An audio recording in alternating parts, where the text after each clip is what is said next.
എൻ്റെ തിരുസന്നിധിയിൽ നിന്ന് മുന്നോട്ട് പോകാം. ഒരുമിച്ച് പ്രഖ്യാപനങ്ങളെ ഏറ്റുപറയാം. കാൽവരി ക്രൂശിൽ കർത്താവ് എൻ്റെ പാപത്തെയും എൻ്റെ ശാപത്തെയും തൻ്റെ ശരീരത്തിൽ വഹിച്ചതിനാൽ ഞാൻ നീതിമാനും അനുഗ്രഹിക്കപ്പെട്ടവനുമാണ്. എൻ്റെ സഹായം ആകാശത്തെയും ഭൂമിയും ഉണ്ടാക്കിയ യഹോവയിൽ നിന്ന് വരുന്നു. യഹോവ എൻ്റെ ഇടയനാകുന്നു, എനിക്കൊന്നിനും മുട്ടുണ്ടാകത്തില്ല. എൻ്റെ രോഗത്തെയും എൻ്റെ ദാരിദ്ര്യത്തെയും കർത്താവ് ക്രൂശിൽ വഹിച്ചതിനാൽ ഞാൻ സൗഖ്യത്തിലും സമ്പന്നതയിലുമാണ്. എന്നെ ശക്തനാക്കുന്ന യേശു മുഖാന്തിരം ഞാൻ സകലത്തിലും മതിയായവനാകുന്നു. പാമ്പുകളെയും തേളുകളെയും ശത്രുവിന്റെ സകല ബലത്തെയും ചവിട്ടാൻ കർത്താവ് എനിക്ക് അധികാരം തന്നിരിക്കുന്നു. ഒന്നും ഒരിക്കലും ഒരു ദോഷവും എനിക്ക് വരുത്തത്തില്ല. ഭൂലോകത്തിന്റെ അറ്റത്തോളം പോയി സകല സൃഷ്ടിയോടും സുവിശേഷം പ്രസംഗിപ്പാനും രോഗികളെ ഇന്ന് സൗഖ്യമാക്കുവാനും ഭൂതങ്ങളെ പുറത്താക്കുവാനും അത്ഭുതങ്ങളും അടയാളങ്ങളും എന്നിലൂടെ വരുവാൻ കർത്താവ് എന്നെ അഭിഷേകം ചെയ്തിരിക്കുന്നു. എൻ്റെ കൂടെ ഏറ്റു പറഞ്ഞവരെല്ലാവരും ആമേൻ പറഞ്ഞാട്ടെ.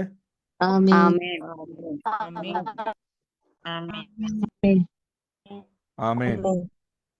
അപ്പോൾ ഞാൻ ഈ ദിവസങ്ങളിൽ മരുന്ന് കഴിച്ചിട്ട് റിസൾട്ട് വന്ന ആരെങ്കിലും ഉണ്ടോ ഈ സമയത്ത്? വചനം എന്ന് പറഞ്ഞത് നിങ്ങൾ എടുത്ത് ശ്രദ്ധിച്ചോണം. നിങ്ങൾ സാക്ഷ്യം പറയുമ്പോൾ ശ്രദ്ധിച്ചോണം. ഈ ആൾക്കാർക്ക് നിങ്ങൾ ചോദിക്കുമ്പോൾ ഈ മരുന്നെന്ന് പറയുമ്പം നമ്മൾ വചനം എന്ന് എടുത്ത് പറഞ്ഞു, അല്ലെങ്കിൽ ആൾക്കാർ തെറ്റിദ്ധരിക്കാൻ സാധ്യതയുണ്ട്. മരുന്നെന്നുള്ളത് വേറെ എന്തെങ്കിലും ആണോന്ന്.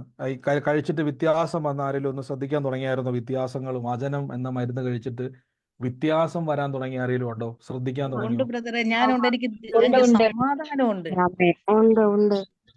ഒരാൾക്ക് സമാധാനമുണ്ട്. വേറൊരാളെന്താ പറഞ്ഞത്?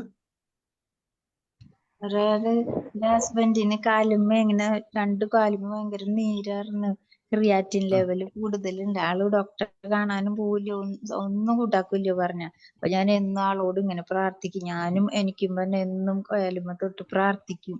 ശിവന്റെ തിരുമുറിവിന് ഹസ്ബൻഡിന് സൗഖ്യം വന്നിരിക്കുന്നു എന്ന് പറഞ്ഞു. ഇപ്പൊ നീര് നല്ല കുറഞ്ഞു വരുന്നുണ്ട്.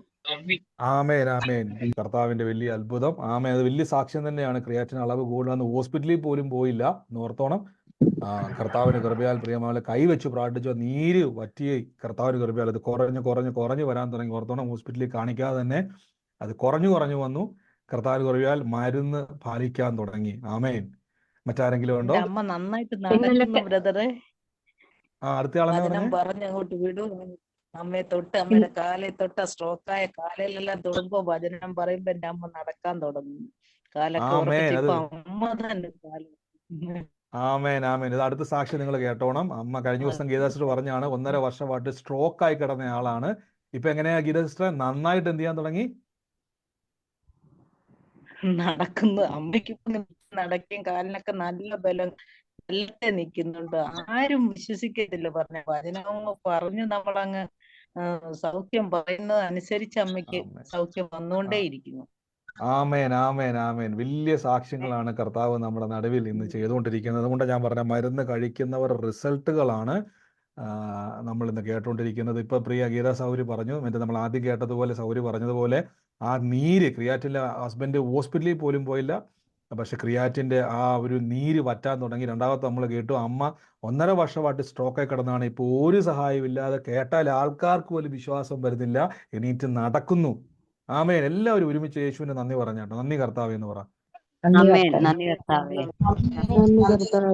ആമേൻ. അപ്പൊ മരുന്ന് ഉപയോഗിക്കാൻ തുടങ്ങിയപ്പോൾ ഉള്ള വ്യത്യാസം മനസ്സിലായോ? മനസ്സിലായി. ആമേൻ. ഇനി മറ്റാരെങ്കിലും ഉണ്ടോ? ഞാൻ ഇന്നും മരുന്നിനെ പറ്റിട്ട് പറയേ, എന്ത് കാര്യം ഉണ്ടെങ്കിലും മരുന്നിനെ പറ്റിട്ട് ഇല്ല പറഞ്ഞാലും ടെൻഷൻ ആവും. മരുന്നില്ലെങ്കിൽ എന്ത് ചെയ്യും? ഇല്ല, ആദ്യം മരുന്ന് ഇന്നലെ മുഴുവൻ പറഞ്ഞില്ലേ ബ്രദർ? ഇന്നലത്തെ സ്പീച്ചിൽ മുഴുവൻ മനസ്സിലായി. മരുന്ന് പറഞ്ഞ വചനമാണ്. ഇപ്പൊ ഞാനത് വചനം വെച്ചിട്ടാ പ്രാർത്ഥിക്കണത്. ഇപ്പൊ നല്ല സമാധാനമുണ്ട്. ആമേൻ. ഞാൻ പറഞ്ഞത്, നമ്മൾ ലൈവിലൊക്കെ പോകുമ്പോൾ ആൾക്കാർ എന്തെങ്കിലും മരുന്ന് പറയുമ്പോൾ വേറെ വചനമാകുന്ന മരുന്ന് എടുത്ത് പറഞ്ഞോണം. പറയുന്നവര് കർത്താവിന്റെ വലിയ കൃപയാണ്. ഇന്ന് ഈ സാക്ഷ്യങ്ങൾക്കായി സമാധാനം കൊടുത്തു, സൗഖ്യം കൊടുത്തു. ഇനിയും സാക്ഷ്യം നമ്മൾ അവസാനം സാക്ഷിയുള്ളവർക്ക് വീണ്ടും പറയാം, പുതുതായിട്ട് ജോയിൻ ചെയ്യുന്നവർക്കും പറയാം. അപ്പൊ ഞാൻ ഇന്ന് കുറച്ചു നേരം വചനം പറഞ്ഞിട്ട് വീണ്ടും പറഞ്ഞു. ഞങ്ങൾക്ക് വെള്ളത്തിന് ഭയങ്കര ബുദ്ധിമുട്ടായിരുന്നു. അപ്പൊ എല്ലാ വർഷവും ഞങ്ങൾ പൈപ്പ് ലൈൻ ഉണ്ടെങ്കിലും പിന്നെ കൊടും വേനലായ പിന്നെ അതിലും വെള്ളം വരവ് കണക്കായിരുന്നു. ഇപ്രാവശ്യം ഞാൻ എപ്പോഴും നല്ല പ്രാർത്ഥന, ഈ വരൾച്ച ഒന്ന് മാറ്റി തരണേന്ന് പ്രാർത്ഥിച്ചു. ഇപ്പൊ ഒന്നിടവിട്ട് പൈപ്പില് എപ്പോഴും വെള്ളം വരുന്നുണ്ട്, ഇഷ്ടം പോലെ വെള്ളം കിട്ടുന്നുണ്ട്. ആമേൻ. തീർച്ചയായിട്ടും അത് വലിയ സാക്ഷ്യം തന്നെയാണ്. കാലഘട്ടത്തിൽ നമുക്കറിയാം വെള്ളത്തിന്റെ അത് നമ്മൾ ഇന്നലെ പറഞ്ഞ പോലെ ഉപയോഗിക്കുന്നവർക്ക് ഉള്ളവർക്ക് അതിന്റെ വിഷമം അറിയത്തില്ല, അതില്ലാതെ വരുന്നവർക്ക് അറിയത്തുള്ളൂ. പ്രിയമുള്ളത്, ഇത് പറയുമ്പോൾ അതൊരു വിഷയമായിട്ട് ഒരു സാക്ഷ്യമായിട്ട് പറയുമ്പോൾ അവർക്കത് വലിയ കാര്യം തന്നെയാണ്. കർത്താവ് കൊടുത്ത സാക്ഷ്യത്തിന് നന്ദി. ആമേൻ. നമുക്ക് മുന്നോട്ട് ഇനിയും പോകാം. ഇടയ്ക്ക് ഞാൻ വീണ്ടും സാക്ഷ്യങ്ങളെ ചോദിപ്പിക്കും. ഇനിയും ഞാൻ ഇടയ്ക്ക് ഒന്ന് ബ്രേക്ക് ചെയ്തിട്ട് പിന്നെ സാക്ഷ്യം ചോദിക്കും, ഇടയ്ക്കിടയ്ക്കൊക്കെ പിന്നെ സാക്ഷ്യം ചോദിപ്പിക്കും, അവസാനവും ഞാൻ സാക്ഷ്യങ്ങൾ ചോദിപ്പിക്കും. ഈ ദിവസങ്ങളിൽ കർത്താവിൻ്റെ റിസൾട്ട് നമ്മൾ കാണും. ഇന്ന് പെട്ടെന്ന് ഞാൻ വചനം പറഞ്ഞ് നമുക്ക് വീണ്ടും സാക്ഷ്യത്തിലേക്ക് തന്നെ പോകാം. കർത്താവ് നമ്മളെ സഹായിക്കുമാറാകട്ടെ. വൻ കാര്യങ്ങളെ കർത്താവ് ചെയ്യും. ഫേസ്ബുക്കിൽ കാണുന്നവരോട് ഞാൻ പറയുന്നു, നിങ്ങൾക്ക് ലിങ്ക് ഉണ്ട് പ്രാർത്ഥനയുടെ, അതിൽ കയറി നിങ്ങൾക്ക് പ്രാർത്ഥനയിൽ ലൈവിൽ ജോയിൻ ചെയ്യാം. കർത്താവ് അനുഗ്രഹിക്കട്ടെ. വൻ കാര്യങ്ങളെ ഇനിയും കർത്താവ് ചെയ്യുവാൻ ഇടയായിത്തീരും. കർത്താവിൻ്റെ കൃപയിൽ ആശ്രയിക്കുന്ന ഓരോ വ്യക്തികളും ഓർത്തോണം, കർത്താവ് ക്രൂശിൽ മരിച്ചത് എനിക്ക് വേണ്ടിയാണ്. നമ്മുടെ പലപ്പോഴും പിശാച് കൺഫ്യൂഷൻ ആക്കും. അവരുടെ ജീവിതത്തിൽ എന്ത് സംഭവിച്ചു, ഇവരുടെ ജീവിതത്തിൽ എന്ത് സംഭവിച്ചു, അവർ പ്രാർത്ഥിച്ചിട്ടൊന്നും സംഭവിച്ചില്ലല്ലോ, ഇവരെ നോക്കാതെ നിങ്ങളൊരു കാര്യം ഓർത്തോണം, ഞാനും യേശുവുമായിട്ടാണ് ബന്ധം. എനിക്ക് വേണ്ടിയാ യേശു ക്രൂശിൽ മരിച്ചത്, എനിക്ക് വേണ്ടിയാ കർത്താവ് സകല നന്മകൾ തന്നിരിക്കുന്നത്. അപ്പം അത് ശ്രദ്ധിച്ചോണം. എപ്പോഴും ഓർത്തോണം, അവൻ്റെ തന്ത്രം മാറാത്തവരെ നമ്മുടെ മുമ്പിൽ കൊണ്ടുവന്നിട്ട് നമ്മളുമായിട്ട് കമ്പയർ ചെയ്യുന്നു. നിങ്ങളത് നോക്കരുത്. എൻ്റെ വിഷയം പൗലോസ് ലീഹായല്ല, എൻ്റെ വിഷയം പത്രോസ് ലീഹായല്ല, എൻ്റെ വിഷയം യേശു ക്രിസ്തുവാണ്. ആമേൻ. നമുക്ക് പ്രാർത്ഥനയോടെ തന്നെ പോകാം. ഇന്ന് 2 കാര്യങ്ങൾ നമ്മൾ ചിന്തിക്കുന്നുണ്ട്. ഒന്ന്, സാമ്പത്തികമായിട്ടുള്ള ദൈവികമായുള്ള അനുഗ്രഹത്തെയും ദൈവികമായ കൃപാവരത്തിലൂടെയുള്ള രോഗസൗഖ്യത്തെയും. 2 കാര്യങ്ങളാണ് കേൾക്കാൻ പോകുന്നത്. ഏതൊക്കെയാണെന്ന് ഓർക്കുന്നുണ്ടോ? ഞാൻ പറഞ്ഞത് സാമ്പത്തികമായ സാമ്പത്തികമായിട്ടുള്ള ദൈവികമായിട്ടുള്ള അനുഗ്രഹത്തെയും 2 രോഗസൗഖ്യ വരത്തെ പറ്റി നമ്മൾ ഇന്ന് കേൾക്കാൻ വേണ്ടി പോവാണ്. അപ്പോൾ നമ്മൾ ഈ ദിവസങ്ങളിൽ ഓർത്തോണം, കർത്താവിൻ്റെ നാമത്തിൽ ഇന്ന് എനിക്ക് അനുഗ്രഹം വേണം. അപ്പം നമ്മൾ ഇത് ചിന്തിക്കുമ്പോൾ ആൾക്കാർ പലപ്പോഴും തെറ്റിദ്ധരിക്കാറുണ്ട്. ഈ ദൈവത്തിൻ്റെ പ്ലാനുകളെ നമ്മൾ ബൈബിളിലൂടെ മനസ്സിലാക്കണം. ദൈവത്തിന് നമ്മൾ പലപ്പോഴും ചിന്തിക്കും, ഞാൻ അനുഗ്രഹിക്കപ്പെടുക എന്നുള്ളത് അഹങ്കാരമല്ല, ദൈവത്തിൻ്റെ പ്ലാനാണ്. എന്തുകൊണ്ടെന്നാൽ നമ്മൾ പാട്ട് പാടാറുണ്ട്, അനുഗ്രഹത്തിന് അധിപതി എന്നൊക്കെ നമ്മൾ പാടാറുണ്ട്. ദൈവത്തിൻ്റെ പ്ലാൻ അല്ല ദാരിദ്ര്യം. ഞാനൊരു ചോദ്യം ചോദിച്ചോട്ടെ, രോഗം തരുന്നത് ദൈവമാണോ?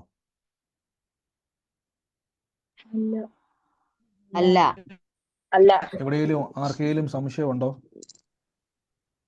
നിങ്ങളുടെ ഉള്ളിൽ രോഗം തരുന്നത് ദൈവമാണോ? ഇല്ല.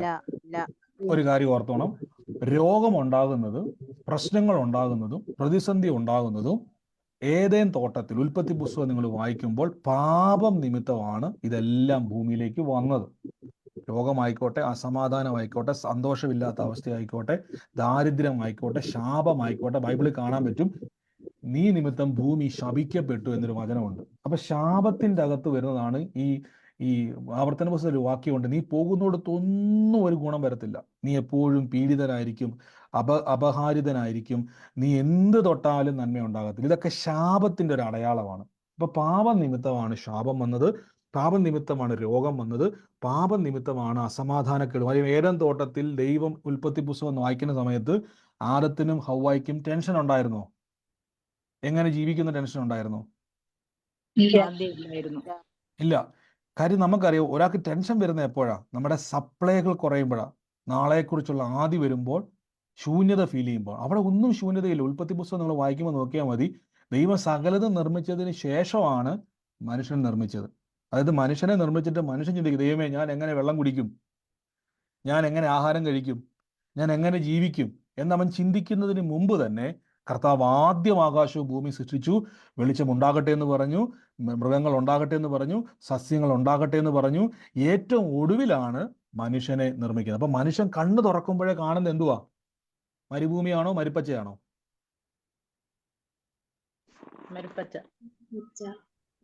ആമേൻ. മനുഷ്യൻ കണ്ണ് തുറക്കുമ്പോഴേ കാണുന്നത് വെളിച്ചമാ.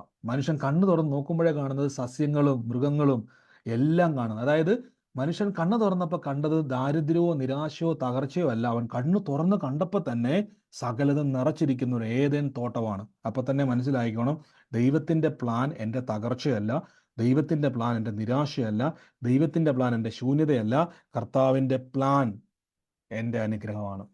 അതാരൊക്കെ പറഞ്ഞാൽ, അതുകൊണ്ടാണ് നിങ്ങൾ വചനങ്ങൾ കേൾക്കുമ്പോൾ നമ്മൾ സൂക്ഷിച്ച് വചനങ്ങൾ കേൾക്കണമെന്ന് പറയുന്നത്. എന്ന് ഞാൻ വേഗത്തിൽ പറയാം. ഒത്തിരി ഇന്ന് ഞാൻ പറയുന്നില്ല. നമ്മളിത് കുറച്ച് ദിവസങ്ങൾ ഈ വചനങ്ങളെ ധ്യാനിക്കാൻ വേണ്ടി പോവുകയാണ്. എത്ര പേർക്ക് ആഗ്രഹമുണ്ട് കർത്താവ് എൻ്റെ ഈ ഞെരുക്കമൊക്കെ ഒന്ന് മാറി ഒരു വിശാലത ഉണ്ടാകണമെന്ന് ആഗ്രഹം എത്ര പേർക്കുണ്ട്? ആമേൻ. സ്തോത്രം. ഹല്ലേലൂയ. ആമേൻ ആമേൻ ആമേൻ. ആമേൻ. എനിക്കൊന്ന് ടോമസ് ബ്രദർ ഇപ്പോഴാണോ വന്നേ? ഞങ്ങൾ ടോമസ് ബ്രദറിനെ അന്വേഷിച്ചായിരുന്നു. ലേറ്റ് ആയി. ഇപ്പോഴാണ് ഞാൻ വന്നത്. ഇപ്പൊ വന്നേ ഉള്ളൂ. സാരമില്ല, ഞാൻ പ്രാർത്ഥിച്ചായിരുന്നു. കർത്താവ് അനുഗ്രഹിക്കട്ടെ. അപ്പം നമ്മുടെ ജോളി ബ്രദർ എനിക്ക് തോന്നുന്നു ഈ ദിവസങ്ങളിൽ കാണുന്നില്ലല്ലോ. ഉണ്ടോ ഇതിനകത്ത്? ഈ വന്ന അദ്ദേഹവും എന്തോ തിരക്കില്ലാന്ന് തോന്നുന്നു. കർത്താവ് അനുഗ്രഹിക്കട്ടെ. നമ്മൾ എല്ലാ ദിവസവും ഉള്ളത് കൊണ്ടാണ് ഞാൻ പലരെയും വിളിക്കാത്തത്, സംസാരിക്കാത്തത്. നമ്മൾ ദിവസവും അങ്ങോട്ടും ഇങ്ങോട്ടും എല്ലാ ദിവസവും ഈ സൂമിൽ കാണുന്നത് കൊണ്ടാണ്, കേൾക്കുന്നത് കൊണ്ടാണ് വിളിക്കാത്തത്. അപ്പോൾ 2 കാര്യങ്ങളെ നമ്മൾ ചിന്തിക്കുകയാണ്. ഈ ദിവസങ്ങളിൽ ഞാൻ നിങ്ങളോട് പറഞ്ഞൊരു വാക്കുണ്ടായിരുന്നു, പരിശുദ്ധാത്മാവ് നമ്മളിലൂടെ ഇടപെടുന്ന ചില കാര്യങ്ങൾ.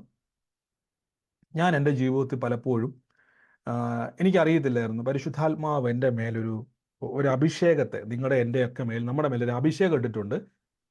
ഞാൻ നിങ്ങളോട് പറഞ്ഞല്ലോ, ഒരു പ്രവചന അഭിഷേകം എൻ്റെ മേൽ കർത്താവ് ഇട്ടിട്ടുണ്ട്. അത് ഞാൻ പറയുന്നത് എന്നാന്ന് വെച്ച് കഴിഞ്ഞാൽ പലപ്പോഴും എനിക്കത് തിരിച്ചറിയത്തില്ലായിരുന്നു. ഞാനത് തിരിച്ചറിഞ്ഞപ്പോൾ എനിക്ക് മനസ്സിലായി ഇത് വളരെ പ്രധാനപ്പെട്ട ഒരു കാര്യമാണ്. എനിക്ക് അന്ന് അതിൻ്റെ സീരിയസ്നെസ് അറിയത്തില്ല. എനിക്ക് ഇന്ന് മെസ്സേജ് അയച്ച ആൻറ്റി ഇന്ന് പ്രാർത്ഥനയ്ക്കുണ്ടോ?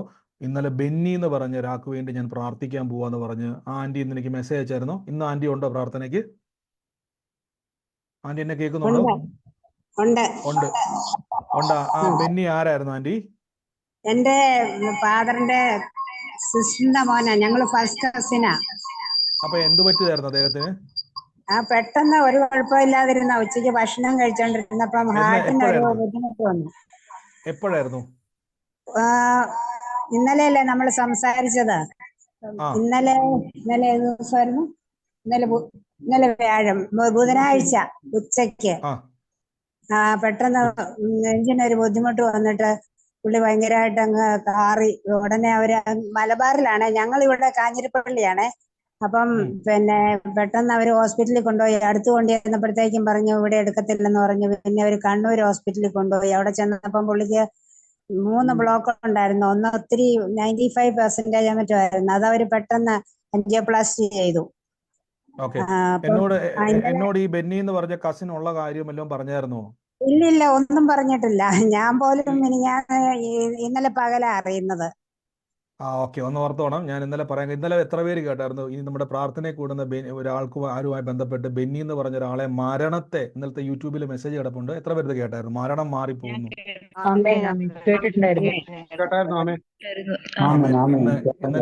ഇന്ന് ആന്റി എനിക്ക് വാട്സാപ്പ്, ഞാൻ പ്രയറിന് തൊട്ട് മുമ്പാണ് ആ വാട്സാപ്പിൽ മെസ്സേജ് ഞാൻ ഓണാക്കി. തൊട്ട് മുമ്പ്, ഇപ്പോൾ ഒരു 5 മിനിറ്റ് മുമ്പാണ് ഞാൻ ഓപ്പൺ ചെയ്യുന്നത്. മെസ്സേജ് ഓപ്പൺ ചെയ്ത് എല്ലാ മെസ്സേജ് നോക്കുന്ന തൊട്ടത്തിൽ ഞാൻ ഓപ്പൺ ചെയ്തപ്പോഴാണ് എനിക്ക് ഇപ്പോഴാണ് ടൈം കിട്ടിയത്. അപ്പോഴാണ് പറഞ്ഞത് ഇതേപോലെ ഹോസ്പിറ്റലിലായിരുന്നു. നമ്മളത് അറിയുന്നില്ല, ഓർത്തോ, നമ്മളത് അറിയുന്നില്ല. ആന്റി പോലും അറിയുന്നത് ഇന്ന് രാവിലെയാണ്. ആമേൻ. അപ്പൊ കർത്താവ് ഇത് നേരത്തെ അറിഞ്ഞു. ആ മരണത്തെ ദൈവം മാറ്റിയിടുന്ന ഏറ്റെടുത്ത് പ്രാർത്ഥിച്ചോളാനാണ് ദൈവം ആലോചന പറഞ്ഞത്. അപ്പൊ ഞാൻ പറഞ്ഞില്ലേ, കർത്താവ് നമ്മുടെ ജീവിതവുമായി ബന്ധപ്പെട്ട് നമ്മളുമായി കണക്ട് ചെയ്തിരിക്കുന്ന സകലത്തെയും അനുഗ്രഹിക്കുവാനും വിടുവിക്കുവാനും ദൈവം നമ്മളിലൂടെ ആഗ്രഹിക്കുന്നത്. അപ്പൊ ഞാൻ കഴിഞ്ഞ ദിവസം പറഞ്ഞു, നമ്മളിലൂടെ പ്രവർത്തിക്കാൻ ദൈവത്തിന് ഇഷ്ടമാണ്. നമ്മളിലൂടെ പ്രാർത്ഥന മറ്റുള്ളവർക്കൊരു അനുഗ്രഹമാകുവാൻ ദൈവത്തിന് ഇഷ്ടമാണ്. നമ്മളത് ഏറ്റെടുക്കണം. ആമേൻ. അതുകൊണ്ടാണ് സാക്ഷ്യം പറയിപ്പിച്ചത്. അപ്പൊ കർത്താവിന്റെ കൃപയാൽ നമ്മൾ ഇന്ന് 2 കാര്യങ്ങൾ കേൾക്കാൻ വേണ്ടി പോവാണ്. ഒന്ന്, ഈ ദൈവത്താലുള്ള അനുഗ്രഹം. ഞാൻ അതിനെ ഇങ്ങനെ തന്നെ പറയുകയാണ്, സാമ്പത്തിക അനുഗ്രഹം. എനിക്ക് ഒത്തിരി ആൾക്കാർ കടഭാരത്താൽ ഞെരുങ്ങുന്നവരുണ്ട്. ബ്രദറെ, എനിക്ക് വേണ്ടി ഒന്ന് പ്രാർത്ഥിക്കണം. ഞാൻ ആ അവസ്ഥയിലൂടെ കടന്നുപോയ ഒരാളായതുകൊണ്ട് എനിക്കറിയാം. 2, ദൈവികമായ രോഗസൗഖ്യം. നമ്മൾ ഈ ദിവസങ്ങളിൽ കേട്ടുകൊണ്ടിരിക്കുകയാണ്. അപ്പോൾ ചിലരോട് കഴിഞ്ഞ ദിവസങ്ങളിൽ ചില ചോദ്യങ്ങൾ എനിക്കുണ്ടായി. ബ്രദറെ, ഈ മെഡിസിൻ കഴിക്കുന്ന ടോമസ് ബ്രദർ കഴിഞ്ഞ ദിവസം സാക്ഷ്യം പറഞ്ഞപ്പോൾ അദ്ദേഹം മെഡിസിൻ എടുക്കുന്നില്ല എന്ന് പറഞ്ഞു. അപ്പോൾ ചിലർ എന്നോട് പറഞ്ഞിട്ടുണ്ട്, ബ്രദറെ, മെഡിസിൻ കഴിക്കുമ്പോൾ എന്ത് ചെയ്യും എന്നൊരു ചോദ്യമുണ്ട്. അപ്പോൾ ഞാൻ തുടക്കത്തിൽ പറഞ്ഞൊരു കാര്യമുണ്ട്, നമ്മൾ വിശ്വാസത്തെ നമ്മൾ ഉപയോഗിക്കണം. വിശ്വാസം ഉപയോഗിക്കണം. ഇപ്പോൾ ടോമസ് ബ്രദർ അത് പറയുമ്പോൾ അദ്ദേഹം കുറേ നാളുകളായിട്ട് ആ വിശ്വാസവുമായിട്ട് അദ്ദേഹത്തിന് പരിചയമായതുകൊണ്ടാണ് അദ്ദേഹത്തിന് ആ ഒരു ഉറപ്പ് അദ്ദേഹത്തിൻ്റെ ഉള്ളിൽ ഓട്ടോമാറ്റിക്കായിട്ട് വന്നു.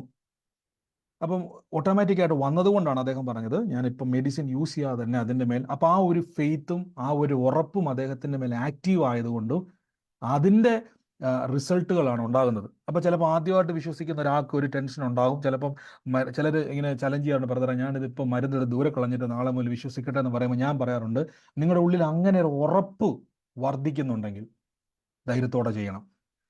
മനസ്സിലാകുന്നുണ്ടോ? അല്ലാതെ പേടിച്ച് ചെയ്യരുത്. അങ്ങനെ ഒരു ഉറപ്പ് വർദ്ധിക്കുന്നുണ്ടെങ്കിൽ അത് ഉറപ്പിച്ചോ. പരിശുദ്ധാത്മാവിനാൽ നമ്മൾ ഒരു നിർബന്ധം വരുന്നുള്ളതുകൊണ്ടാണ്. ഇനി ഞാൻ മനസ്സിലാക്കാൻ വേണ്ടി പറയാം.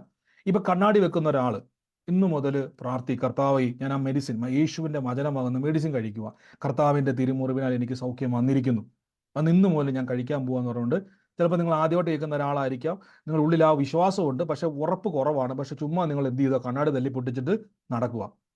മനസ്സിലാകുന്നുണ്ടോ? അങ്ങനെയല്ല, അതവിടെ ഇരുന്നോട്ടെ. ഞാൻ പറഞ്ഞല്ലോ, വിശ്വാസത്തിന്റെ ലെവലുണ്ട്. അത് കുറച്ച് കഴിയുമ്പോൾ നിങ്ങൾക്ക് അത് വർദ്ധിക്കും. അതുകൊണ്ട് ഒരു കൺഫ്യൂഷൻ വന്നുകൊണ്ടാണ്, ചില ചോദ്യങ്ങൾ വന്നുകൊണ്ടാണ് ഞാനത് ക്ലാരിഫൈ ചെയ്യുന്നത്. അപ്പം നിങ്ങളത് കണ്ണാടി ഇരിക്കട്ടെ, കൈവച്ച് പ്രാർത്ഥിക്കും. കർത്താവ്, എനിക്ക് പുതിയ ഇപ്പൊ കാഴ്ചയുടെ കംപ്ലൈന്റ് ആണ്. ഇപ്പൊ നമുക്കറിയാം, കണ്ണാടി വെക്കുന്ന ആൾക്കാർക്ക് എന്ത് സംഭവിക്കും? ഓരോ വർഷം കഴിയുമ്പോൾ, അങ്ങനെ എനിക്കറിയത്തില്ല, എൻ്റെ കാഴ്ച കുറയുമല്ലേ? അങ്ങനെയല്ല എൻ്റെ വരുന്നത്, നമ്മുടെ ലെൻസിന്റെ പവർ കൂട്ടുമല്ലേ? അതെ. ഇപ്പൊ മെഡിസിൻ കഴിക്കുമ്പോഴും മെഡിസിന്റെ അളവ് കൂടിക്കൊണ്ടിരിക്കുക, അല്ല അതിന്റെ ഡെപ്ത് കൂട്ടിക്കൊണ്ടിരിക്കുക. അപ്പൊ അതിന്റെ അർത്ഥം എന്ന് പറഞ്ഞാൽ ആ ഒരു അവയവം വീക്ക് ആയിക്കൊണ്ടിരിക്കുക. ഓരോ ദിവസം ചെല്ലുമ്പോൾ, വർഷം കഴിയുമ്പോൾ അത് വീക്ക് ആയിക്കൊണ്ടിരിക്കുന്നു. അപ്പോൾ നിങ്ങൾ എന്ത് ചെയ്യണം? അപ്പോൾ നിങ്ങളൊരു കാര്യം ചെയ്യണം, പ്രാർത്ഥിക്കുമ്പോൾ കർത്താവ് എൻ്റെ കുരുടനെ കാഴ്ച കൊടുക്കുന്ന ദൈവം. അത് ബൈബിളിൽ പറയുന്നുണ്ട്. യേശു പറഞ്ഞാണ്, കുരുടൻ കാണുന്നു, ചെകിടൻ കേൾക്കുന്നു, ഊമൻ സംസാരിക്കുന്നു, മരിച്ചവൻ ഉയർക്കുന്നു. അപ്പൊ നിങ്ങളുടെ വിശ്വാസത്തിന്റെ അകത്തോട്ട് ആഡ് ചെയ്യണം, ഞാൻ വിശ്വസിക്കുന്ന എൻ്റെ കർത്താവ് ഇല്ലാത്തതിനെ ഉള്ളതുപോലെ വിളിച്ചു വരുത്തുകയും മരിച്ചവരെ ഉയർപ്പിക്കുന്ന ദൈവം. അപ്പൊ നമ്മൾ പ്രാർത്ഥിക്കുമ്പോൾ കേടായത് റിപ്പയർ ആകാനല്ല പ്രാർത്ഥിക്കേണ്ടത്. പിന്നെ എന്നാ ചെയ്യണം?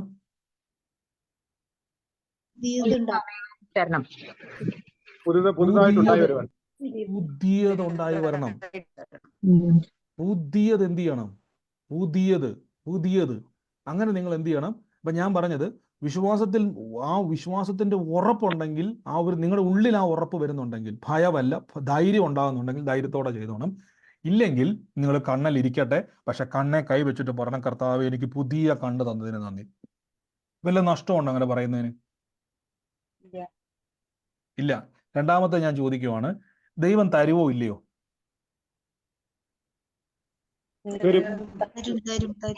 തരുവെന്ന് തന്നെ ഉറപ്പ്? വചനം അപ്രകാരം പറയുന്നത് വാക്കിൽ പറഞ്ഞവൻ കർത്താവായ യേശുക്രിസ്തുവാണ്. യേശു പറഞ്ഞു, എന്നോട് ഹൃദയത്തിൽ സംശയിക്കാതെ താൻ പറയുന്നത് സംഭവിക്കുമെന്ന് വിശ്വസിച്ചുകൊണ്ട് പറഞ്ഞാൽ ഉണ്ടായി വരും. അപ്പൊ ഉണ്ടായി വരുന്ന ഒരു സംഭവമുണ്ട്. ഇനി എൻ്റെ കണ്ണ് ഉണ്ടാകുന്നതാണോ വലിയ അത്ഭുതം? തീർച്ചയായിട്ടും. കാര്യം, കർത്താവിന്റെ ആഗ്രഹം ഞാൻ കാഴ്ചയിലോട്ട് അടക്കാൻ വേണ്ടിയല്ല. അങ്ങനെ ആയിരുന്നെങ്കിൽ യേശു ഒരിക്കലും കുരുടന്റെ കണ്ണ് തുറക്കത്തില്ല. കാഴ്ചയില്ലാത്തവന്റെ കണ്ണ് കർത്താവ് തുറക്കത്തില്ല. അവനെ കുരുടനായിരിക്കാൻ ദൈവത്തിന് ആഗ്രഹമില്ലാത്തത് കൊണ്ടാണ് കർത്താവിന്റെ കണ്ണ് തുറന്നത്.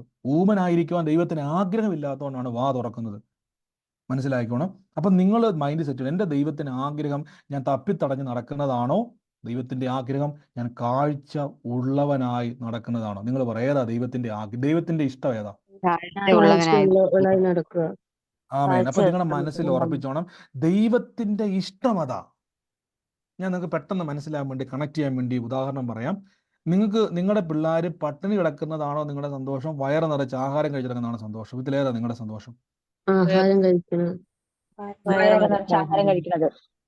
അതല്ലേ സന്തോഷം? ഇത് തന്നെയാണ് ദൈവം. യേശു പറഞ്ഞു, ദോഷികളായ നിങ്ങളുടെ മക്കൾക്ക് നല്ല ദാനങ്ങളെ കൊടുക്കുവാൻ ആഗ്രഹിക്കുന്നുവെങ്കിൽ സ്വർഗസ്ഥനായ നിങ്ങളുടെ പിതാവ് എത്ര അധികം ആത്മാവിനെ കൊടുക്കും. പരിശുദ്ധാത്മാവെന്ന് പറഞ്ഞാൽ ഫുൾ സെറ്റിൽമെന്റിനെ കാണിക്കുന്ന. ആമേൻ. അപ്പൊ ദൈവത്തിന്റെ ആഗ്രഹമല്ല, ദൈവത്തിന്റെ ഇഷ്ടമാണ്, ദൈവത്തിന്റെ പ്ലാനാണ്. അപ്പൊ കണ്ണ് വെച്ച് പ്രാർത്ഥിക്കണം, എന്നിട്ട് ചെക്ക് ചെയ്യണം. വെറുതെ ചുമ്മാ എല്ലാ ദിവസവും കണ്ണ് വെച്ചിട്ട്, കർത്താവ് എൻ്റെ പുതിയ കാഴ്ചയ്ക്ക് നന്ദി, എൻ്റെ പുതിയ കണ്ണിന് നന്ദി, കാഴ്ച വർദ്ധിച്ചിട്ട് നന്ദി എന്ന് പറഞ്ഞിട്ട് ചിലപ്പോൾ കണ്ണാടി വെക്കുമ്പോൾ ഒരു മങ്ങലായിരിക്കാം. വിട്ടുകൊടുക്കരുത്. നിങ്ങളത് പറഞ്ഞു ഒരു ദിവസം ഞാൻ ഉറപ്പിച്ചു പറയാം, അത് കണ്ടിരിക്കും. രണ്ട് കാര്യം ഞാൻ പറഞ്ഞത്, ഹൃദയത്തിൽ ഉറപ്പ് വർദ്ധിക്കും തോറും നിങ്ങൾ വിശ്വാസത്തിന്റെ ആക്ഷൻ, അതാണ് കഴിഞ്ഞ ദിവസം ടോം സർ പറഞ്ഞത്. അദ്ദേഹം മെഡിസിൻ എടുക്കാത്തൊരു സംശയം ചിലർക്ക് വന്നപ്പോൾ ചിലർ ചോദിച്ചു, ഇപ്പൊ മെഡിസിൻ കഴിക്കുന്നവർ ഓർത്തോണം, നിങ്ങളുടെ ഉള്ളിൽ ആ ഉറപ്പുണ്ടെങ്കിൽ മാത്രമേ അങ്ങനെ ചെയ്യാവുള്ളൂ. ഇല്ല, കുഴപ്പമൊന്നുമില്ല, മെഡിസിൻ കഴിക്കുക, പക്ഷെ പുതിയ അവയവത്തിന് വേണ്ടിയ. ഒരിക്കലും നമുക്കറിയാം, മെഡിസിൻ കഴിച്ച് അവയവം പുതുതായിട്ട് തീരുമോ? ഇന്നേ വരെ മരുന്ന് കഴിച്ചിട്ട് ഏതെങ്കിലും അവയവം പുതുതായിട്ട് വന്നോ? ഇല്ല. അപ്പൊ പുതിയതുണ്ടാകണമെങ്കിൽ, മെഡിക്കൽ സയൻസിന് അതൊരു അത്ഭുതമാകണമെങ്കിൽ എന്ത് ചെയ്യണം? സൃഷ്ടിക്കപ്പെടണം. മനസ്സിലാകുന്നുണ്ടോ? ഞാൻ ഉറപ്പിച്ചു പറയുന്നു, നിങ്ങളുടെ അവയവങ്ങൾ കേടായത് റിപ്പയർ ആയി കഴിഞ്ഞാൽ ലോകം പറയും, അത് അങ്ങനെയൊക്കെയാ, പക്ഷെ അത് പുതിയതുണ്ടായി വരും. അങ്ങനെ തന്നെ പറയാവുള്ളൂ. അത് സൃഷ്ടിക്കപ്പെടും. ഇനി അതിലേക്കുള്ള ചില മാർഗങ്ങളാണ് നമ്മൾ ഇന്ന് കേൾക്കാൻ വേണ്ടി പോകുന്നത്. അപ്പോൾ കുറച്ചും കൂടെ നിങ്ങൾക്ക് അത് ഉറപ്പ് വരും, കൺഫ്യൂഷനുകൾ മാറാൻ ഇടയായിത്തീരും. അപ്പോൾ നിങ്ങൾക്ക് ആ ഉറപ്പ് നിങ്ങളുടെ ഉള്ളിൽ, അതുകൊണ്ടാണ് ഞാൻ പലപ്പോഴും പറഞ്ഞത്, വിശ്വാസവുമായിട്ട് നമുക്ക് ബന്ധം വരുമ്പോൾ നമ്മൾ പോലും അറിയാതെ നമ്മുടെ അകത്ത് ഉറപ്പുകൾ വർദ്ധിക്കും. അതുകൊണ്ടാണ് ടോംസ് ബാർ പറഞ്ഞപ്പോൾ ഞാനത് പറഞ്ഞത്, അദ്ദേഹം വർഷങ്ങളായിട്ട് അത് യൂസ് ചെയ്യുന്നതുകൊണ്ട്, അതുമായിട്ട് ബന്ധപ്പെടുന്നതുകൊണ്ട് അദ്ദേഹത്തിൻ്റെ ഉള്ളിൽ ആ ഒരു ഉറപ്പ് വർദ്ധിച്ചു. പിന്നെ അദ്ദേഹത്തിൻ്റെ ഉള്ളിൽ മാത്രമല്ല, പലരുടെയും ഉള്ളിൽ അങ്ങനെ വരുന്നുണ്ട്. പലരും സാക്ഷ്യം പറയുമ്പോൾ അതുകൊണ്ട് ശ്രദ്ധിച്ചാൽ മതി. ഇന്നലകളിൽ കരഞ്ഞവർ പലരും ഇന്ന് വിശ്വാസത്താൽ അവർ പറയുന്നതിൻ്റെ കാരണം അവരുടെ ഉള്ളിൽ വിശ്വാസത്തിൻ്റെയോടൊപ്പം ഒരു ഉറപ്പും കയറിയിട്ടുണ്ട്. എൻ്റെ കൂടെ പറഞ്ഞ വിശ്വാസത്തിൻ്റെ കൂടെ ഉറപ്പും വരുമെന്ന് പറ. വിശ്വാസത്തിന്റെ കൂടെ ഉറപ്പും വരും. ആമേൻ. അപ്പൊ വിശ്വാസത്തിന്റെ കൂടെ നമുക്ക് ഉറപ്പും വരുമ്പോഴാണ് നമുക്ക് വിശ്വാസത്തിന്റെ അടുത്തൊരു ലെവലിലേക്ക് നമുക്ക് കയറാൻ പറ്റുന്നത്. ആമേൻ. ഞാൻ ഇന്നത്തെ വാക്യം ഒന്ന് വായിക്കാം. കുറച്ച് വാക്യങ്ങൾ അങ്ങനെ നീട്ടി നീട്ടി വായിക്കുകയാണ്. രണ്ട് കാര്യങ്ങളാണെന്ന് പറഞ്ഞ് തൊട്ട് ഞാൻ വിടത്തുള്ളൂ. ദിവസങ്ങളിൽ നമ്മൾ കണ്ടിന്യൂസ് ഇപ്പം തന്നെ സമയിച്ചിട്ട് മുന്നോട്ട് പോയി. പരിചിതമായ വാക്യമാണ് 1 കൊരിന്ത്യർ 12-ാം അധ്യായത്തിന്റെ 3, 4, 5, 6 വാക്യങ്ങളാണ്. ആകയാൽ ദൈവാത്മാവിൽ സംസാരിക്കുന്നവൻ ആരും യേശു ശപിക്കപ്പെട്ടവരെന്ന് പറയത്തില്ല. പരിശുദ്ധാത്മാവിലല്ലാതെ യേശു കർത്താവ് എന്ന് പറയുവാൻ ആർക്കും കഴിയത്തില്ല. എന്നാൽ കൃപാവരങ്ങളിൽ വ്യത്യാസമുണ്ട്. ആത്മാവ്, ഞാൻ ആ വാക്യം നിങ്ങൾക്ക് കാണാൻ പറ്റുന്നുണ്ടെന്ന് വിശ്വസിക്കുന്നത്. കാണാൻ പറ്റുന്നുണ്ടോ? കാണാൻ പറ്റുന്നുണ്ടോ വാക്യം? ഓക്കെ, ഇനി മൈക്ക് മ്യൂട്ട് ചെയ്തു. ഇവിടെ ശ്രദ്ധിച്ചോണം. എന്നാൽ കൃപാവരങ്ങളിൽ വ്യത്യാസമുണ്ട്, ആത്മാവ് ഒരുവൻ തന്നെ. ഇനി ശ്രദ്ധിച്ചോണം, കൃപാവരങ്ങൾ, സ്പിരിച്വൽ ഗിഫ്റ്റുകളുണ്ട്. ഈ ഗിഫ്റ്റ് എന്ന് പറഞ്ഞ അതിന്റെ അർത്ഥം എന്തുവാ? ഗിഫ്റ്റ്, സമ്മാനം, ദാനം, അഥവാ നമ്മൾ അങ്ങനെയൊക്കെ പറയല്ലേ, ഗിഫ്റ്റ്, ദാനം കിട്ടും. അപ്പൊ ഇവിടെ പറയാണ് കൃപാവരങ്ങളിൽ വ്യത്യാസമുണ്ട്, ആത്മാവ് ഒന്നത്ര. അതായത് ഗിഫ്റ്റുകൾക്ക് വ്യത്യാസമുണ്ട്, പക്ഷെ അത് പ്രവർത്തിക്കുന്നത് ഒരാത്മാവ്. അത് പറയാൻ കാരണം പറയാം. ഇപ്പൊ നിങ്ങളുടെ കയ്യിലൊരു മൊബൈലുണ്ട്. ആ മൊബൈലിൽ ഫേസ്ബുക്ക് ഉണ്ട്, വാട്സാപ്പ് ഉണ്ട്, സൂം ഉണ്ട്, അതിൻ്റെ അകത്ത് യൂട്യൂബ് ഉണ്ട്, ഒത്തിരി സംഭവമുണ്ട്. പക്ഷെ ഇതെല്ലാം പ്രവർത്തിക്കുന്നത് എവിടെയാ? അലമാരയ്ക്കകത്താണോ?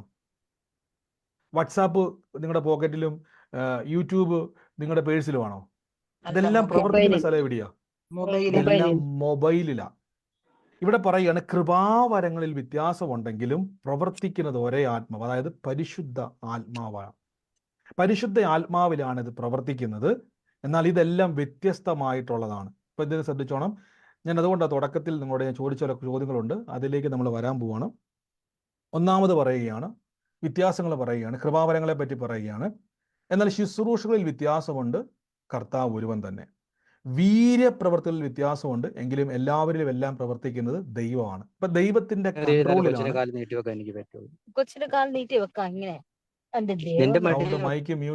മൈക്ക് മ്യൂട്ട് ചെയ്യണേ. നിഗാർ എന്നുള്ള സഹോദരൻ, എനിക്കതാ കാണുന്നത് നിങ്ങളുടെ പേര് കേട്ടോ. മൈക്ക് മ്യൂട്ട് ചെയ്യണേ. മൈക്ക് മ്യൂട്ട് ചെയ്തേ. ആമേൻ. ഇവിടെ ശ്രദ്ധിച്ചോണം, കൃപാവരങ്ങളിൽ വ്യത്യാസമുണ്ട്, എന്നാൽ വീര്യപ്രവർത്തികളിൽ വ്യത്യാസമുണ്ടെങ്കിലും എല്ലാവരിലും എല്ലാം പ്രവർത്തിക്കുന്ന ദൈവം ഒരുവൻ തന്നെ. എന്നാൽ ഓരോരുത്തർ ആത്മാവിന്റെ പ്രകാശം ലഭിച്ചിട്ട് പൊതുപ്രയോജനത്തിനായി നൽകപ്പെട്ടിരിക്കുന്നു. ഇനി ശ്രദ്ധിച്ചോണം, ഇവിടെ പോലെ നിങ്ങൾ നോക്കണം. ഞാൻ 1-2 നമ്മൾ പണ്ട് എടുത്തതാണ്. ഞാൻ ഒറ്റ വാക്യത്തിലേക്ക് മാത്രമേ പോകുന്നുള്ളൂ. ഒരുത്തൻ ആത്മാവിനാൽ ജ്ഞാനത്തിന്റെ വചനം, വേറൊരു ആത്മാവിനാൽ, ഇവിടെ മുതൽ 9-ാം വാക്യം മുതലാണ്.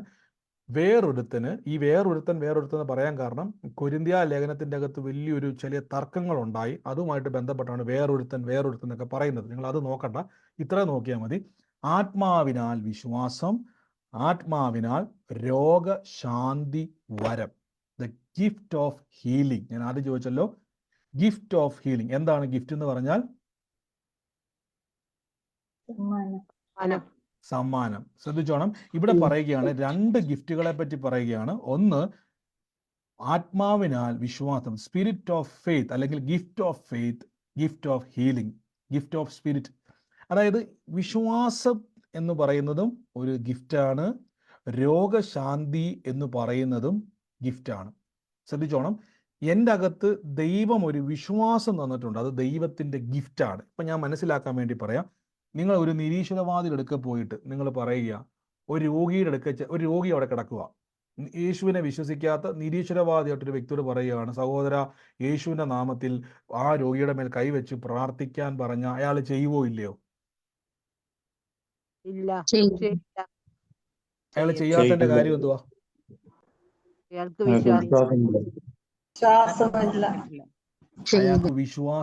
അയാൾക്ക് വിശ്വാസമില്ല. അയാൾ പറയും, എന്ത് വിഡ്ഢിത്തരായി പറയുന്നത്, രോഗിയുടെ മേൽ കൈവച്ചാൽ എങ്ങനെ രോഗം മാറുന്നത്?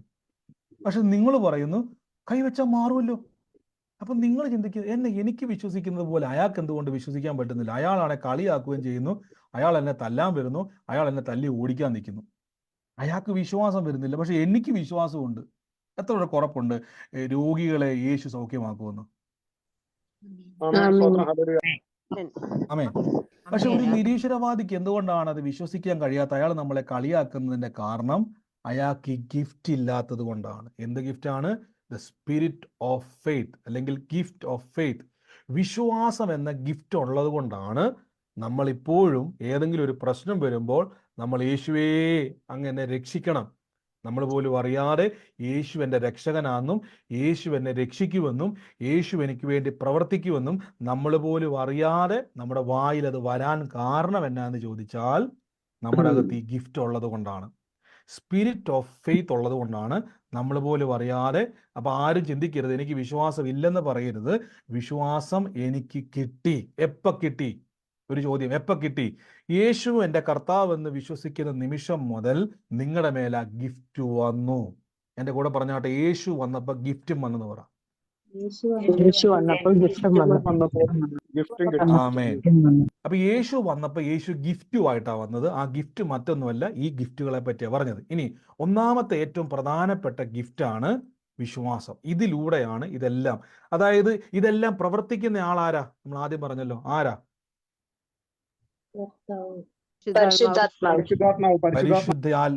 പരിശുദ്ധാത്മാവാണ് പ്രവർത്തിക്കുന്നത്. അതായത് യേശുവിനെ കർത്താവ് എന്ന് എന്നെ കൊണ്ട് വാഗൊണ്ട് ഏറ്റു പറയിപ്പിച്ച്, യേശു എൻ്റെ കർത്താവ് എന്ന്, യേശു എനിക്ക് വേണ്ടി മരിച്ചു എന്ന്, യേശു എൻ്റെ ദൈവം എന്ന് എന്നെ കൊണ്ട് വിശ്വസിപ്പിച്ച ആളാണ് പരിശുദ്ധാത്മാവ്. പരിശുദ്ധാത്മാവ് എൻ്റെ അകത്ത് വന്നതുകൊണ്ടാണ് ഞാൻ യേശുവാണ് എൻ്റെ കർത്താവ് എന്ന് പറയുവാൻ കാരണം. നമ്മുടെ ഗീതാ സഹോദരി തുടക്കത്തിൽ ഒരു സാക്ഷ്യം പറഞ്ഞാൽ, ഇപ്പൊ അമ്മയ്ക്ക് എങ്ങനെ ഉണ്ടെന്നാ പറഞ്ഞത്? നടക്കുന്നു ബ്രദറെ, നടക്കുന്നു.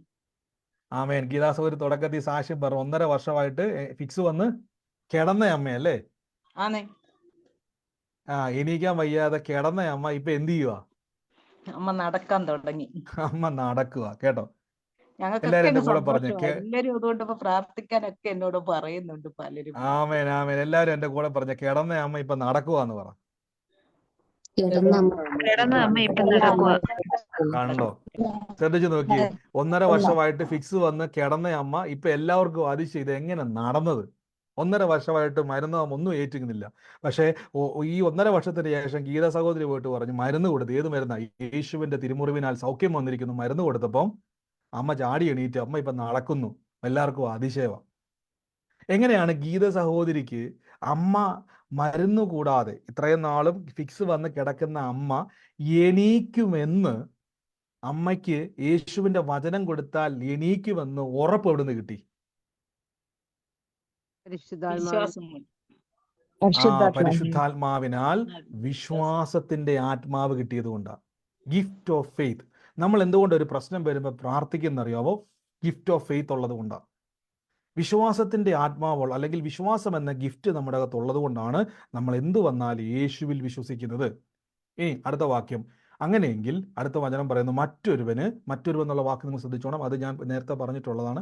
പിന്നെ ഒരു ദിവസം അത് പറയാം. ഒന്ന് പറഞ്ഞുകൊണ്ടാണ് ഞാൻ മറ്റൊരുവൻ എന്നുള്ളത് എന്താണെന്ന് ഇവിടെ പറയാൻ കാരണം. ആത്മാവിനാൽ രോഗശാന്തി വരം. എൻ്റെ കൂടെ പറഞ്ഞാട്ടെ, രോഗശാന്തിയുടെ സമ്മാനം എന്ന് പറ.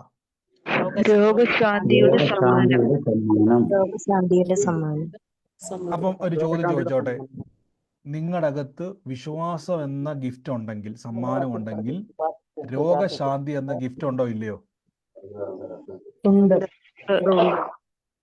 ഉണ്ട്.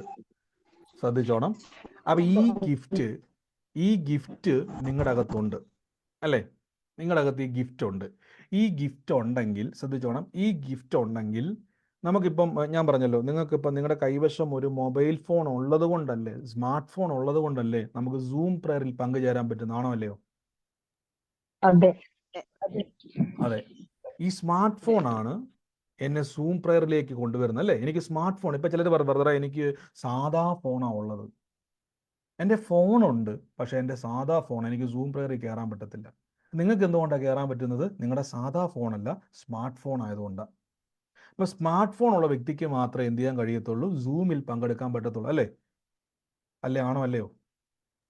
അതെ. ആണ്. അതെ. അതെ അതെ അതെ. അപ്പൊ ഇതേപോലെ തന്നെ പരിശുദ്ധാത്മാവ് നിങ്ങളുടെ അകത്തുള്ളത് കൊണ്ടാണ് യേശു എൻ്റെ കർത്താവെന്ന് എനിക്ക് വിശ്വസിക്കാൻ പറ്റുന്നത്. അങ്ങനെയെങ്കിൽ വിശ്വാസമുള്ള വ്യക്തിക്ക് അടുത്ത വചനം പറയുന്ന ഗിഫ്റ്റുകളും ഉണ്ട്, നിങ്ങളുടെ അകത്ത് സമ്മാനങ്ങളും ഉണ്ട്. നിങ്ങൾ അറിഞ്ഞില്ലെന്നേ ഉള്ളൂ. അതാണ് ഞാൻ പറഞ്ഞത്. ഒരാൾക്ക് സ്മാർട്ട് ഫോൺ ഉണ്ട്, പക്ഷേ നിങ്ങൾ പറയും എനിക്ക് ബ്രദറെ ഇത് എങ്ങനെ ഉപയോഗിക്കണമെന്ന് അറിയത്തില്ല. അവിടെ കൊണ്ട് ഒരു ഗുണമുണ്ടോ പറ? 1,00,000 രൂപയുടെ സ്മാർട്ട് ഫോൺ കയ്യിലുണ്ട്, പക്ഷേ അതെങ്ങനെ ഉപയോഗിക്കണമെന്ന് അറിയത്തില്ലെങ്കിൽ വല്ല ഗുണമുണ്ടോ? ഇല്ല. ഇല്ല. ഇല്ല ഇല്ല. ഇത്രയേ ഉള്ളൂ. നിങ്ങളുടെ അകത്ത് ഗിഫ്റ്റ് ഉണ്ട്, പക്ഷെ ഗിഫ്റ്റുകൾ എങ്ങനെ ഉപയോഗിക്കണമെന്ന് അറിയത്തില്ലെങ്കിൽ നമുക്ക് ആ ഗിഫ്റ്റ് കൊണ്ട് പ്രയോജനമുണ്ടോ ഇല്ലയോ? ഇല്ല. ഇല്ല.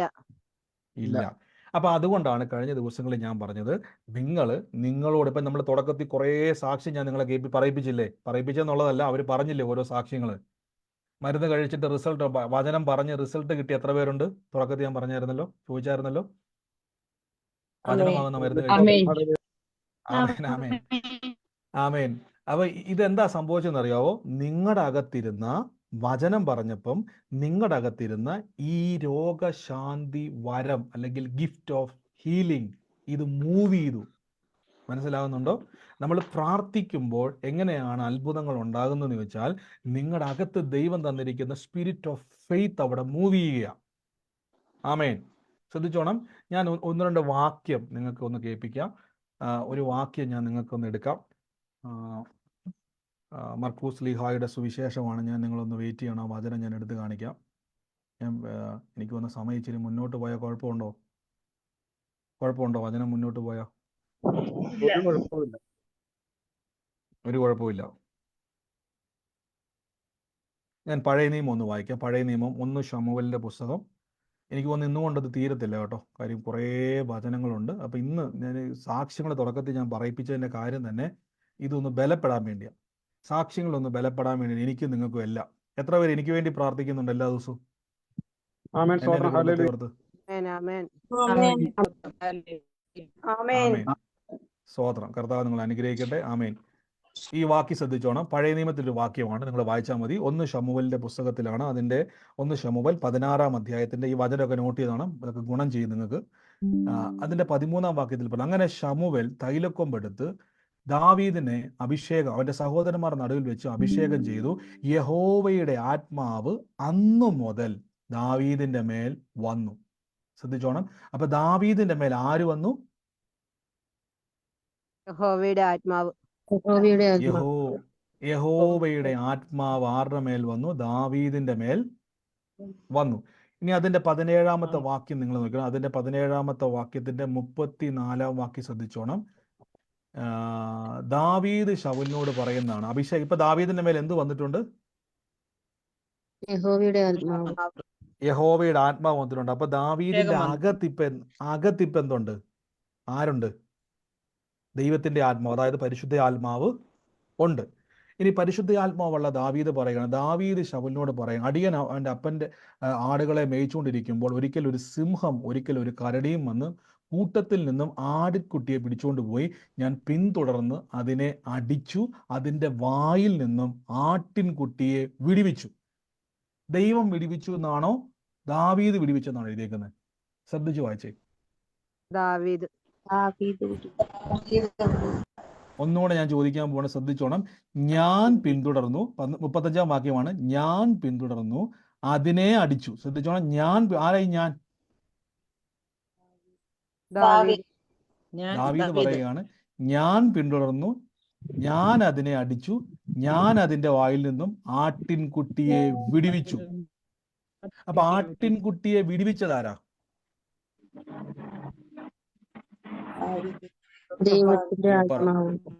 ദൈവമാണോ ദാവീദാണോ?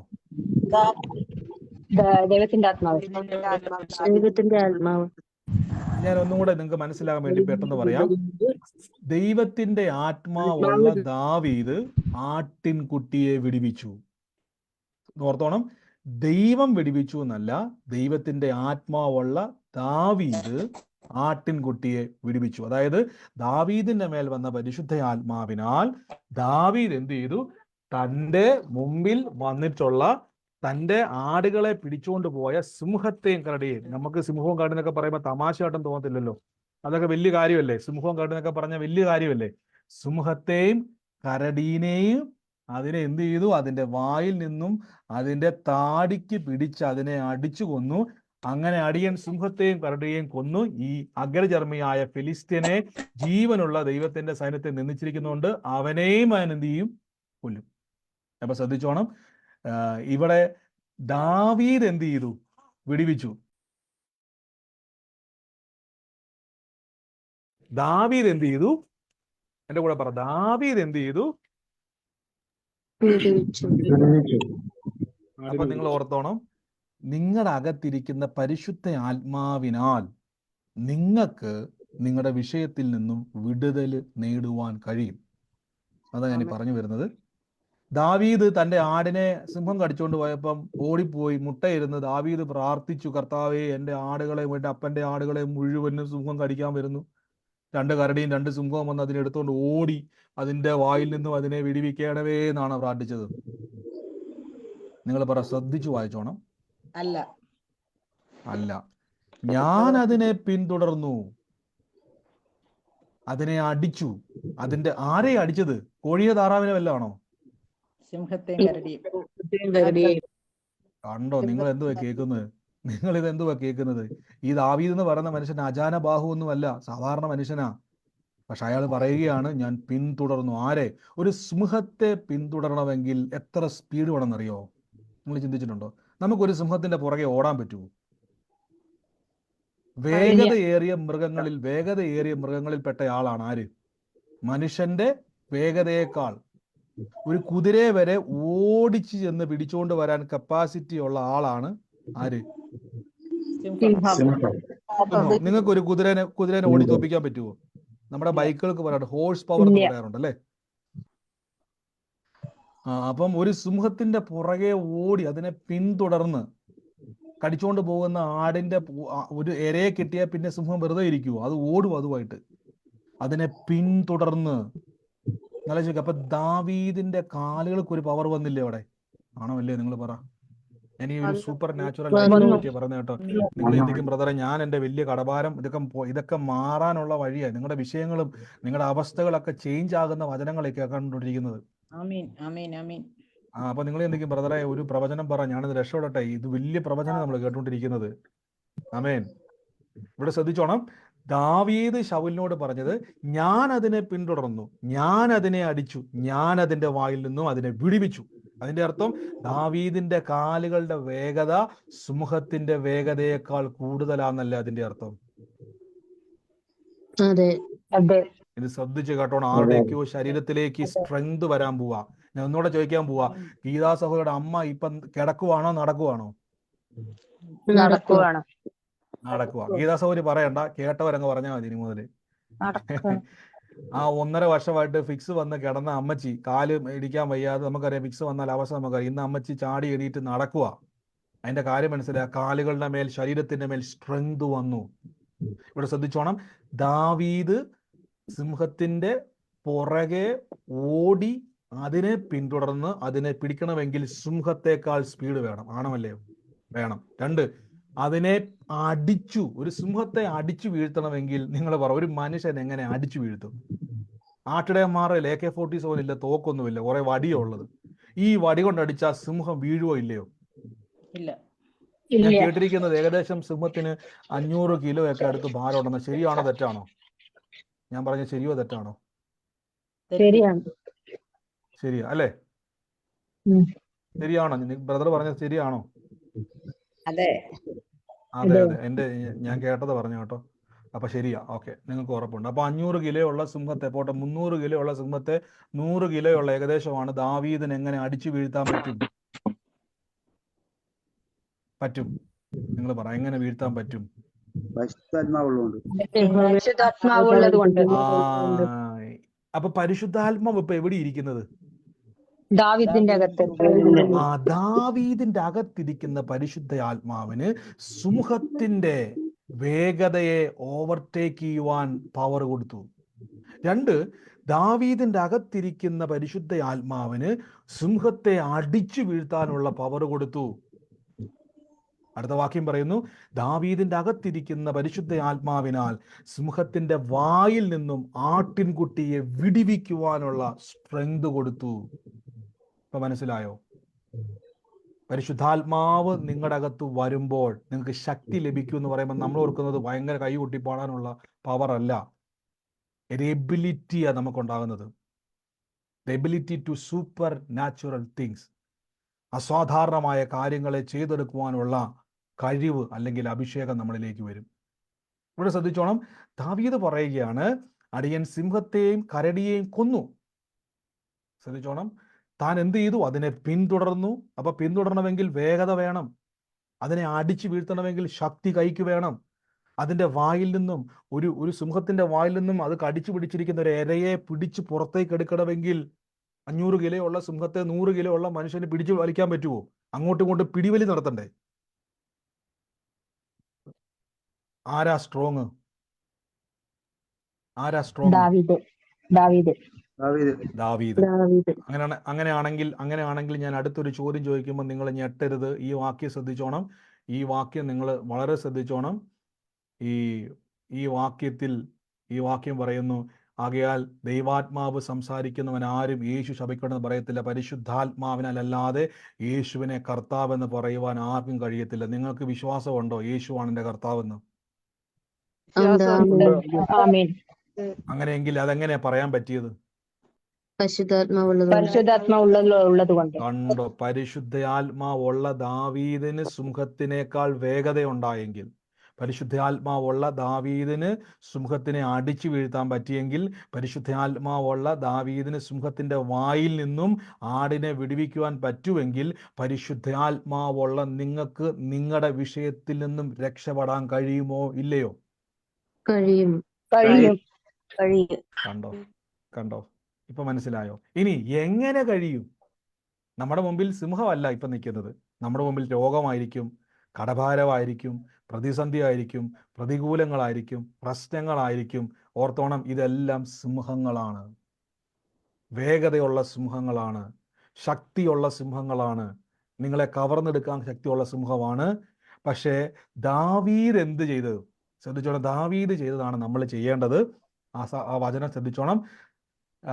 ദാവീദ് പറയുകയാണ്, അടിയൻ അപ്പന്റെ ആടുകളെ വെച്ചുകൊണ്ടിരിക്കുമ്പോൾ ഒരിക്കൽ ഒരു സിംഹത്തെ ഒരിക്കൽ ഒരു കരടിയും കൂട്ടത്തിൽ നിന്ന് ആട്ടിൻകുട്ടി പിടിച്ചു. ദാവീദ് എന്താ ചെയ്തത്? ഈ വചനപ്രകാരം വായിക്കാൻ പറ്റുന്നുണ്ടോ? പിന്തുടർന്നു. ദാവീദ് വിട്ടുകൊടുത്തോ?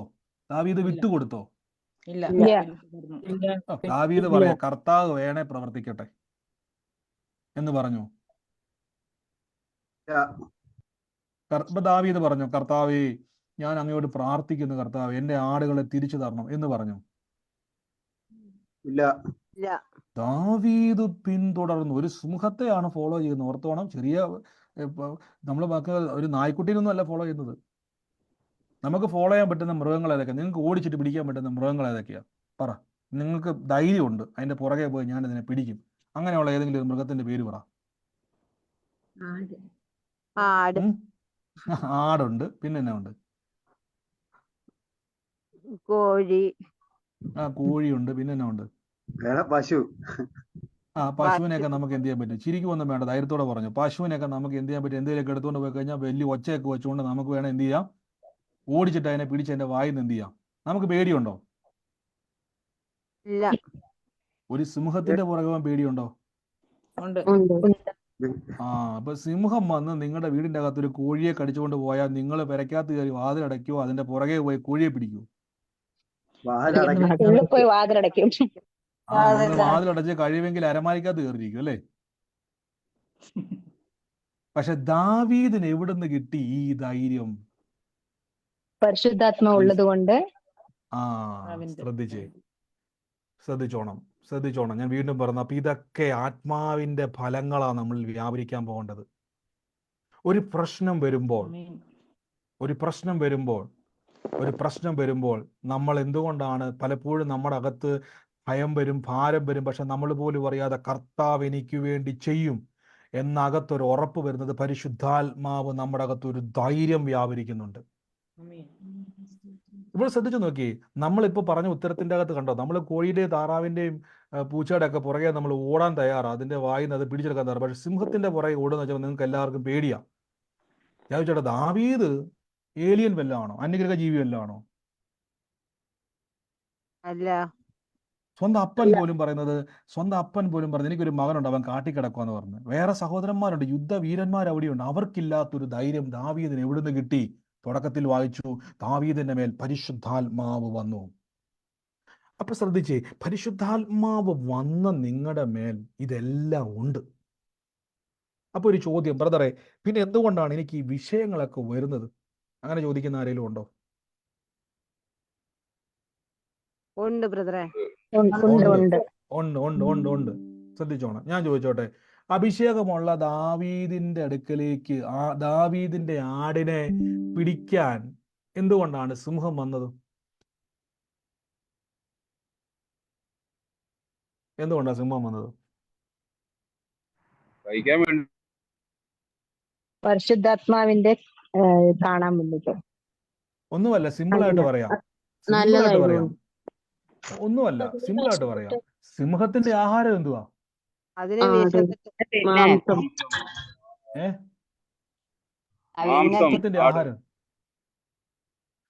സിംഹത്തിന്റെ ആഹാരം എന്തുവാ? ഇറച്ചി. അത്രേ ഉള്ളൂ.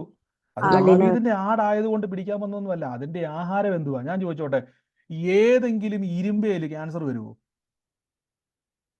ഇല്ല.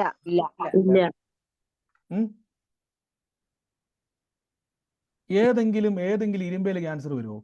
ഇല്ല. അപ്പൊ ശരീരത്തിലാണ് ഇതെല്ലാം പിടിക്കാൻ പറ്റത്തുള്ളൂ.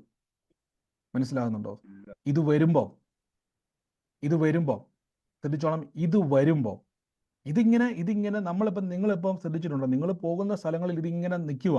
ഇത് വരികയാണെങ്കിൽ, വരാൻ പോകാൻ നിൽക്കുവാണെങ്കിലും ശ്രദ്ധിച്ചോണം, അതിനെ പിന്തുടർന്ന് അടിച്ച് തകർക്കുവാനുള്ള അഭിഷേകം നിങ്ങളുടെ മേലുണ്ട്. മനസ്സിലാകുന്നുണ്ടോ? ആമേൻ. ഹല്ലേലൂയ. ശ്രദ്ധിച്ചോണം, അതിനെ അടിച്ച് തകർക്കുവാനുള്ള. ഇപ്പൊ ഞാൻ ഉദാഹരണം പറയാം. ഞാൻ പണ്ട് എനിക്കൊരു ലാപ്ടോപ്പ് ഉണ്ടായിരുന്നു. അതിൻ്റെ അകത്ത് വൈറസ് കയറിയ സമയത്ത് ഞാനത് കൊണ്ട് നന്നാക്കാൻ കൊടുത്ത സമയത്ത് അയാൾ പറഞ്ഞു, ഇതിൻ്റെ അകത്ത് മുഴുവൻ വൈറസ് കയറിയിരിക്കുക. നിങ്ങൾക്ക് കമ്പ്യൂട്ടറുമായിട്ട് ബന്ധപ്പെട്ട ആരെങ്കിലും ഉണ്ടെങ്കിൽ ഞാൻ പറയുന്നത് ശരിയോ തെറ്റാണെങ്കിലും ഒന്ന് പറഞ്ഞേക്കണം. അയാൾ ആ വൈറസ് കയറിയെന്ന് എന്നോട് പറഞ്ഞു. അപ്പം ഞാൻ നോക്കിയിട്ട് ഒരു വൈറസും കാണാൻ പറ്റുന്നില്ല. നമ്മുടെ മനസ്സിൽ വൈറസ് എന്നൊക്കെ പറയുമ്പോൾ ഈ കൃമി പോലിരിക്കുന്ന എന്തെങ്കിലും വന്ന് ഞാൻ ചിന്തിച്ചുകൊണ്ടിരുന്നത് അല്ലേ, നമുക്ക് മനസ്സിൽ വരുന്നതാ.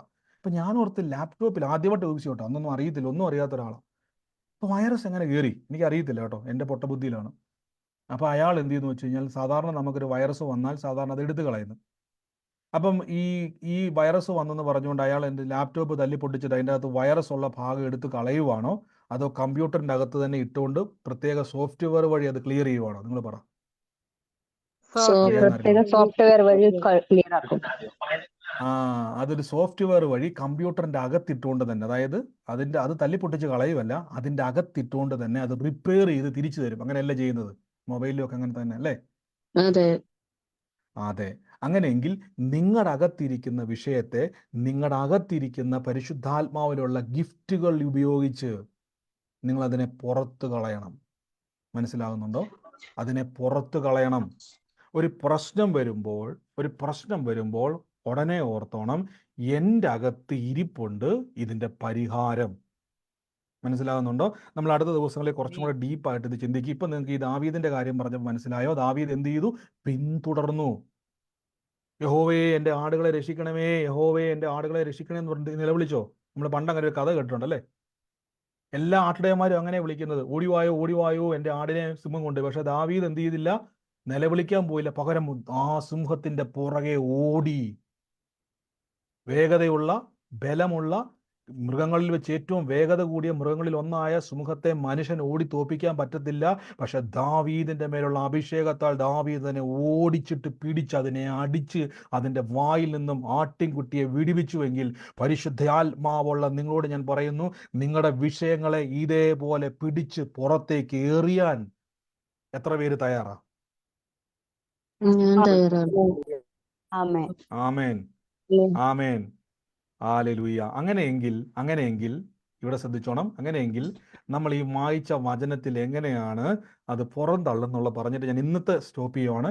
എനിക്കൊന്ന് ഫിനാൻഷ്യൽ ബ്രേക്ക് ത്രൂവിൻ്റെ ഒറ്റ വാക്കും കൂടെ പറഞ്ഞിട്ട് ഞാൻ എടുക്കാം.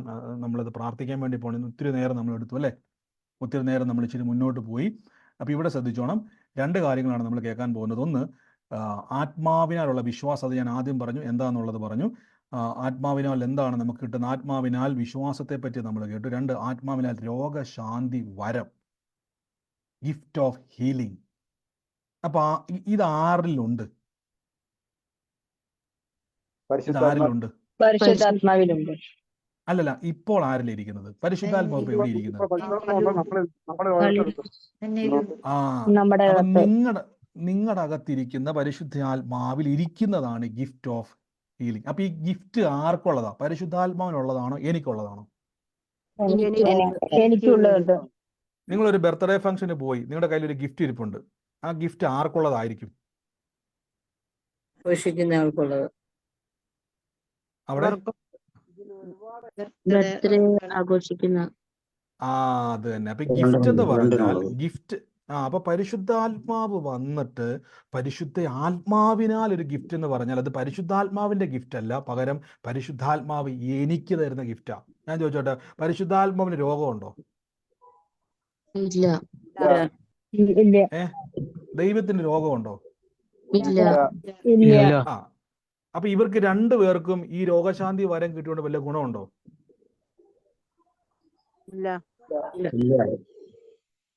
നിങ്ങൾ പറ. ദൈവം പറയാ എനിക്ക് എൻ്റെ രോഗശാന്തി വരവിരിക്കുക, പരിശുദ്ധാത്മാ പറയാ എൻ്റെ രോഗശാന്തി വരവിരിക്കുക. അപ്പൊ ഞാൻ തിരിച്ചു, കർത്താവെ അങ്ങേക്ക് രോഗമൊന്നും ഇല്ലല്ലോ, പിന്നെ ഇത് ആർക്കാ ഉള്ളത്? ഇത് ഉള്ളവര് കൊടുത്തിട്ടല്ലേ കാര്യമുള്ളൂ. പറ, നിങ്ങൾ പറ. അതെ അതെ. ആമേൻ. അങ്ങനെയെങ്കിൽ ഈ ഗിഫ്റ്റ് നിങ്ങൾക്ക് തരാൻ വേണ്ടി യേശു പരിശുദ്ധാത്മാവിനെ കൊടുത്തു വിട്ടിരിക്കുക. അത് കിട്ടിയോ ഇല്ലയോ എന്നുള്ള തെളിവ് എന്നാന്ന് ചോദിച്ചാൽ, പരിശുദ്ധാത്മാവ് അകത്ത് വന്നു എങ്കിൽ ഗിഫ്റ്റും വന്നു. എൻ്റെ കൂടെ പറഞ്ഞാട്ടെ, ആത്മാവ് വന്നെങ്കിൽ ഗിഫ്റ്റും വന്നെന്ന് പറ.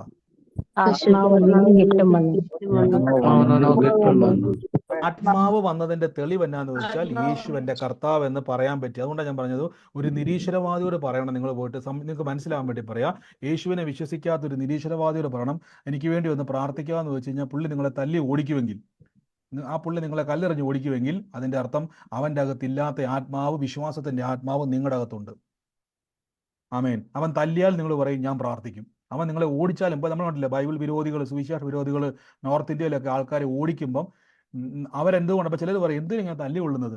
തല്ലി കൊള്ളുന്നവൻ പറയും, എൻ്റെ സഹോദര എനിക്ക് വിശ്വാസമുണ്ട്, യേശു പ്രവർത്തിക്കുന്നു. അവൻ പറയുന്നു നിന്റെ യേശു ഓടാൻ പറയുന്നു. അപ്പം ഞാൻ ചിന്തിക്കുന്നു, അവൻ എന്നെ വിശ്വസിക്കാൻ പറ്റാത്തത്? അവൻ്റെ അകത്തില്ലാത്ത വിശ്വാസത്തിൻ്റെ ആത്മാവായ പരിശുദ്ധാത്മാവ് ഇവൻ്റെ അകത്തുണ്ട്. തല്ലുന്നവൻ്റെ അകത്തില്ലാത്ത ആത്മാവ് തല്ലുകൊള്ളുന്നവൻ്റെ അകത്തുണ്ട്. ബൈബിള് കത്തിക്കുന്നവൻ്റെ അകത്തില്ലാത്ത ആത്മാവ് ബൈബിള് ചേർത്ത് പിടിക്കുന്നവൻ്റെ അകത്തുണ്ട്. അതിന്റെ പേരാണ് പരിശുദ്ധ ആത്മാവിലുള്ള വിശ്വാസം. ആമേൻ. വചനം പറയുന്നു, അങ്ങനെയെങ്കിൽ അതേ ആത്മാവിനാൽ രോഗശാന്തിയുടെ വരം. അപ്പൊ എൻ്റെ അകത്ത് എന്തുണ്ട്? ഗിഫ്റ്റ് ഉണ്ട്. ശ്രദ്ധിച്ചോണം. ഇനി ഗിഫ്റ്റ് ഉണ്ടെങ്കിൽ എങ്ങനെ അത് ഉപയോഗിക്കും? ഒരു ചോദ്യം, ഗിഫ്റ്റ് ഉണ്ടെങ്കിൽ എങ്ങനെ ഉപയോഗിക്കും? ഞാനൊരു വാക്യം നിങ്ങൾക്ക് വേണ്ടി ഒന്ന് പ്രാർത്ഥിക്കാം. ഇന്ന് നമ്മൾ കേട്ട സാക്ഷ്യങ്ങൾ, ഇന്ന് ഒരു സഹോദരി പറഞ്ഞല്ലോ ക്രിയാറ്റിൻ കൂടുതലാണെന്ന സഹോദരി ഉണ്ടോ? എന്താ സാക്ഷ്യം ഒന്നുകൂടെ പറയാവോ? സഹോദരി പോയോ? ക്രിയാറ്റിൻ നീര് കുറഞ്ഞു. കാലിൽ എന്തായിരുന്നു?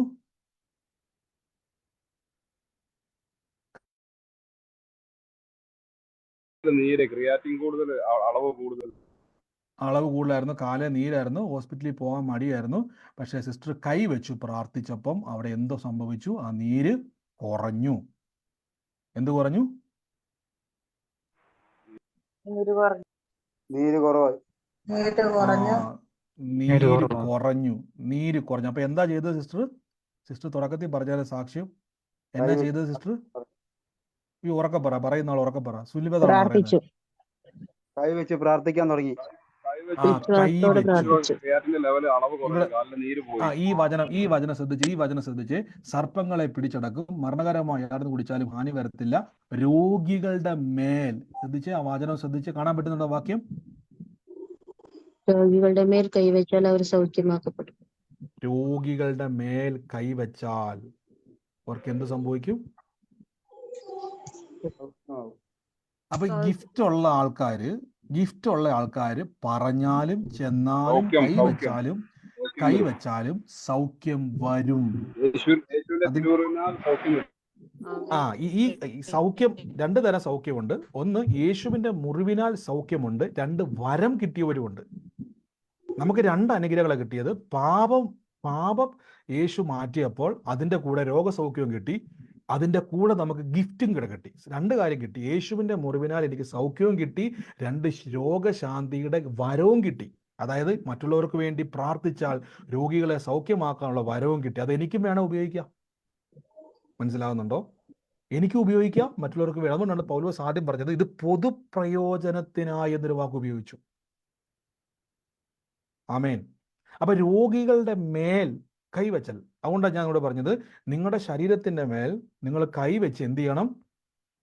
പ്രാർത്ഥിക്കണം. പ്രാർത്ഥിച്ചാൽ അത്ഭുതം ഉണ്ടാകുമോ ഇല്ലയോ?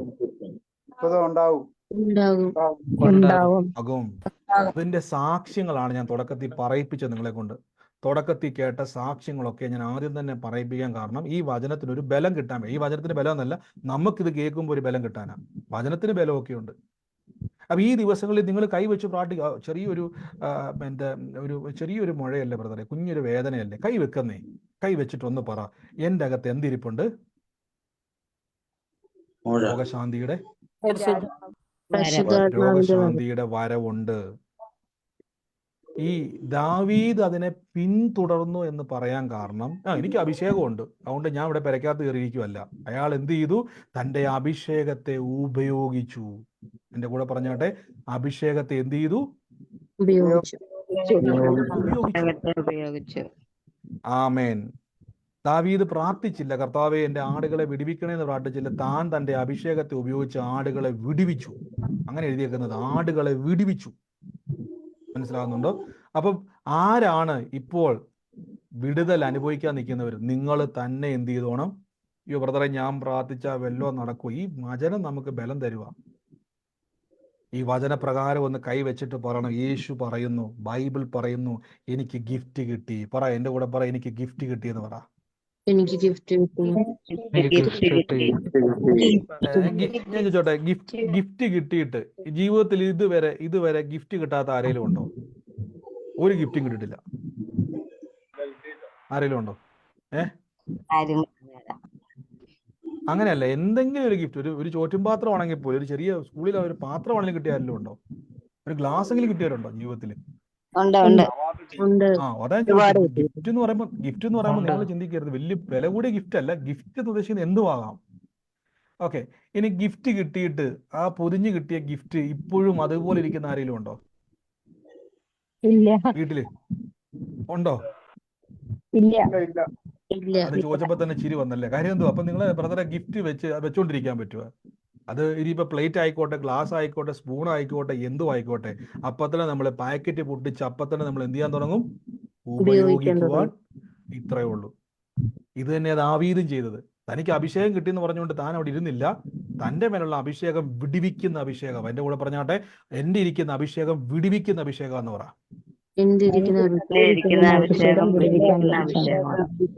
പറ, എന്നിൽ ഇരിക്കുന്ന അഭിഷേകം രോഗത്തെ സൗഖ്യമാക്കുന്ന അഭിഷേകമാണെന്ന് പറ.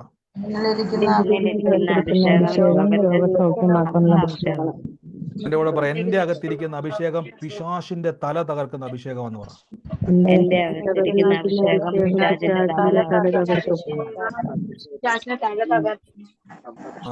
ഇനി ശ്രദ്ധിച്ചോണം. ഇനി നമ്മൾ ഓരോ ഗിഫ്റ്റുകളെ പറ്റി കേൾക്കുമ്പോൾ കുറച്ച് എനിക്ക് ടൈം ഒത്തിരി കയറി പോകണം, എല്ലാം പറയാൻ പറ്റത്തില്ല. അടുത്ത ദിവസങ്ങളിൽ നമുക്ക് കൂടുതൽ ചിന്തിക്കാം. പല ഗിഫ്റ്റുകളുണ്ട്, ഇതേപോലെ ഒത്തിരി ഗിഫ്റ്റുകളുണ്ട് ബൈബിളിൽ. 2 ഗിഫ്റ്റുകളെ പറ്റിയാണ് നമ്മളിന്ന് കേട്ടത്. ഒന്നാമത്തെ എനിക്ക് രണ്ടാമത്തെ പറയാൻ പറ്റിയില്ല, അതും കൂടെ പറഞ്ഞ് ഞാൻ അവസാനിപ്പിക്കാൻ വേണ്ടി പോവാണ്. ഇനി ഇത് ഗിഫ്റ്റ് ഗണത്തിൽ പെടുന്നതല്ല, ഇതും ഇതേപോലെ ഉപയോഗിക്കേണ്ട ഒരു ഗിഫ്റ്റാണ്. അപ്പൊ നമുക്ക് ഈ ദിവസങ്ങളിൽ നിങ്ങൾ എന്ത് ചെയ്തോണം, കൈവച്ച് ഏത് രോഗികളെ കണ്ടു കഴിഞ്ഞാൽ, സഹോദരി ഞാൻ ഒന്ന് കൈവച്ചോട്ടെ, എനിക്ക് ഗിഫ്റ്റോ നമ്മുടെ മനസ്സിലുണ്ടാക്കുന്നത്, എനിക്ക് എൻ്റെ വലിയ ഗിഫ്റ്റ് ഉണ്ട്, ഒന്ന് പ്രാർത്ഥിക്കുന്നേ. വെറുതെ വെച്ചുകൊണ്ടിരുന്നോണ്ട് ഇത് ഞാൻ ചോട്ടെ, ഇത് വെച്ചുകൊണ്ടിരുന്നോണ്ട് വല്ല ഗുണമുണ്ടോ? ഇല്ല. ഈ ഗിഫ്റ്റ് വെച്ചുകൊണ്ട് നിങ്ങൾ പ്രാർത്ഥിക്കുക, കർത്താവെ എനിക്ക് വലിയൊരു അത്ഭുതം ചെയ്യണം. കർത്താവ് തിരിച്ചൊരു മറുപടി പറയും, ഞാൻ തന്ന ഗിഫ്റ്റ് എന്ത് ചോദിക്കൂല്ലയോ? ഇപ്പൊ ഉദാഹരണമായിട്ട് ഞാൻ പറയാം, ഷിജു ബ്രദർ എനിക്കൊരു ഐഫോൺ മേടിച്ചു തന്നു. അദ്ദേഹം എനിക്കൊരു ഐഫോൺ മേടിച്ചു തന്നിരിക്കട്ടെ. ഞാൻ അദ്ദേഹത്തോട് പറയാം, സഹോദര എനിക്കൊരു ഫോൺ കിട്ടിയിരുന്നെങ്കിൽ വാട്സാപ്പിൽ നിങ്ങൾക്ക് ഞാൻ മെസ്സേജ് അയക്കായിരുന്നു. അപ്പൊ ഷിജു ബ്രദർ എന്നോട് എന്നാ പറയും?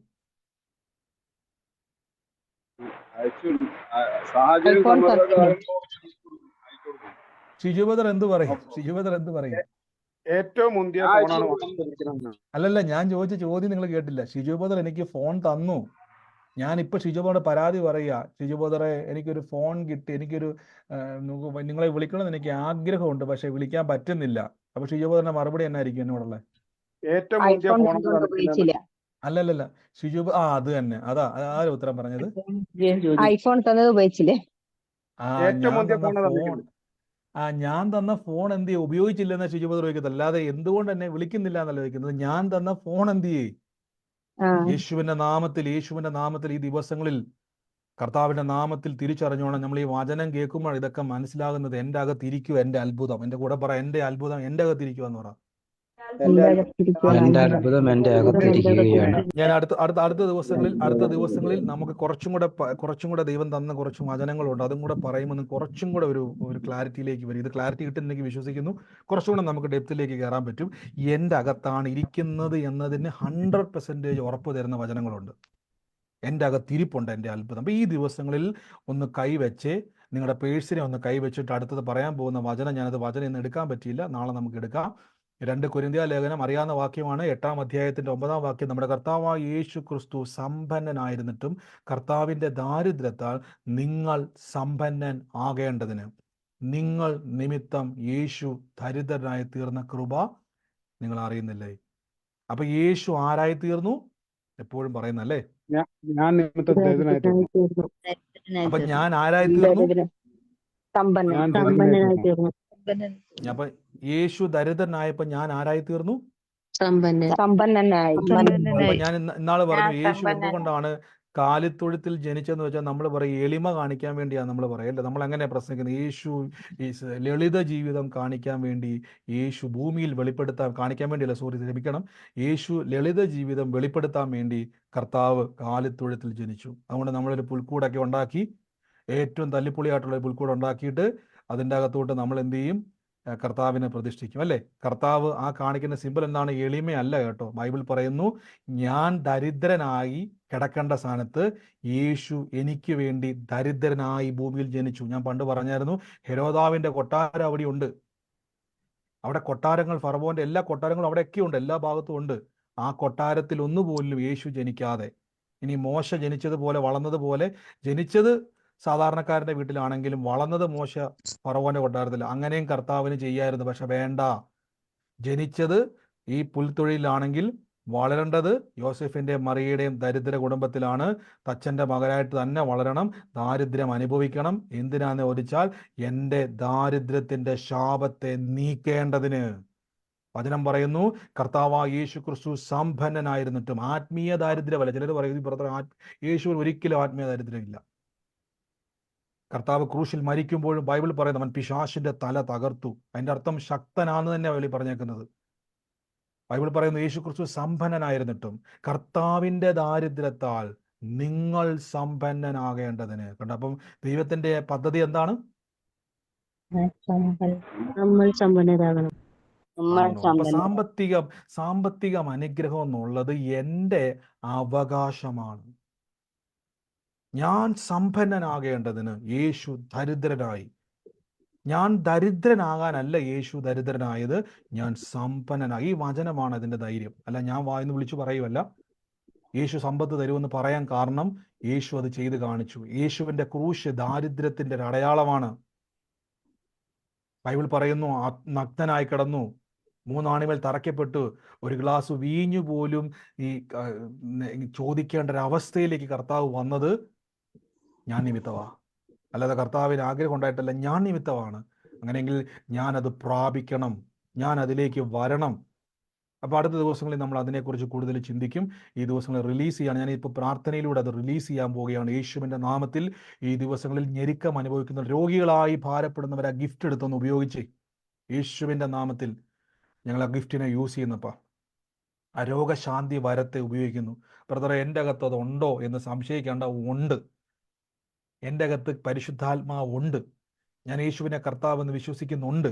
അങ്ങനെയെങ്കിൽ എൻ്റെ അകത്ത് ഗിഫ്റ്റ് ഉണ്ട്. പരിശുദ്ധാത്മാവ് ഗിഫ്റ്റുമായിട്ടാണ് വന്നത്, വെറും കൈയോടെ വന്നത്. എൻ്റെ കൂടെ പറഞ്ഞാട്ടെ, പരിശുദ്ധാത്മാവ് വെറും കൈയോടെ അല്ല വന്നത്, ഗിഫ്റ്റായിട്ടാന്ന് പറ.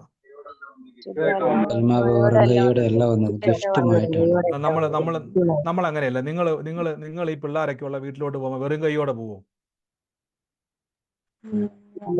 നമ്മളെന്തേലും നമ്മളെ മക്കളെ കാണാൻ വേണ്ടി പരിശുദ്ധാത്മാവ് വെറും കൈയോടെ അല്ല വന്നത്, ഗിഫ്റ്റുകളുമായിട്ടാണ് വന്നത്. മനസ്സിലാവുന്നുണ്ടോ? പരിശുദ്ധാത്മാവാകുന്ന നിത്യപിതാവിൻ്റെ ആത്മാവ് നമ്മളിലേക്ക് വന്നത് വെറും കൈയോടെയല്ല, മക്കളെ കാണാൻ വേണ്ടി ഇന്ന് ഗിഫ്റ്റുകളുമായിട്ടാണ് വന്നത്.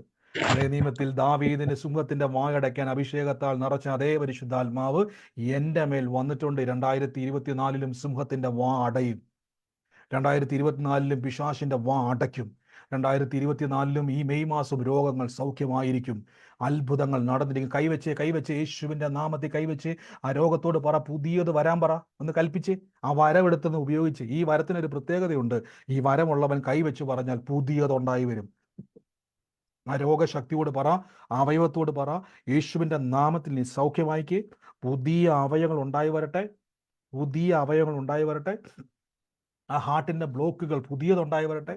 ഒരു പൊട്ടനെ പോലെ അങ്ങ് വിശ്വസിക്കുന്നേ, നിരീശ്വരവാദിയെ പോലെ വിശ്വസിക്കാതെ, നിരീശ്വരവാദിയെ പോലെ സംസാരിക്കാതെ, അവിശ്വാസിയെ പോലെ സംശയിക്കാതെ, ഇല്ലാത്തതിനെ ഉള്ളതുപോലെ വിളിച്ചു വരുത്തുന്ന കർത്താവിൻ്റെ നാമത്തിൽ ഒന്ന് പറ. ആ കൈവച്ച് ആ വേദനയുള്ള ഭാഗത്തോട്ട് കൈവച്ചിട്ട് പറ, എൻ്റെ യേശുവേ, ഞാനിപ്പോൾ പ്രാർത്ഥിക്കുന്നു, എൻ്റെ അകത്തിരിക്കുന്ന അത്ഭുതത്തെ ഞാൻ റിലീസ് ചെയ്യുന്നു, ഞാൻ ആ ഗിഫ്റ്റിനെ ഉപയോഗിക്കുന്നു. ഇപ്പോൾ തന്നെ പുതിയ പുതിയ അവയവങ്ങൾ ഉണ്ടായി വരിക, പുതിയ അവയവങ്ങൾ ഉണ്ടായി വരിക. യേശുവിൻ്റെ നാമത്തിൽ രോഗസൗഖ്യങ്ങൾ വരിക. ആ കടഭാരത്തെ ഞങ്ങൾ പുറത്താക്കുന്നു. ഈ ദിവസങ്ങളിൽ നന്മകളെ വിളിച്ചു വരുത്താൻ പോവുക. നിങ്ങളുടെ പേഴ്സുകളിൽ, നിങ്ങളുടെ പോക്കറ്റിൽ, നിങ്ങളുടെ ജീവിതത്തിൽ എല്ലാ ശൂന്യതകളും എല്ലാ ദാരിദ്ര്യത്തെയും ഞങ്ങൾ പുറത്താക്കുന്നു. അതിനെ പുറത്താക്കി അത്ഭുതത്തെ ഉറപ്പിക്കുന്നു. അനുഗ്രഹിച്ചു പ്രാർത്ഥിക്കുന്നു. ഞങ്ങൾ അതിനെ റിലീസ് ചെയ്യുന്നു. ഇപ്പോൾ ഈ നിമിഷം തന്നെ കർത്താവിൻ്റെ സമാധാനം, സൗഖ്യം, അത്ഭുതം, നിറവ് നിറയട്ടെ. വിളിച്ചു വരുത്തുന്നു യേശുവിൻ്റെ നാമത്തിൽ തന്നെ. ആമേൻ. സ്തോത്രം. ഹല്ലേലൂയ.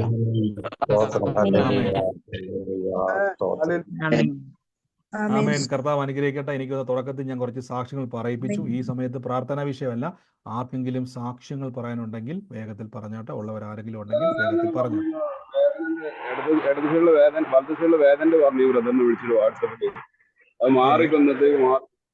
മാറിപ്പോയി. കേട്ട് വേദനയായിരുന്നു.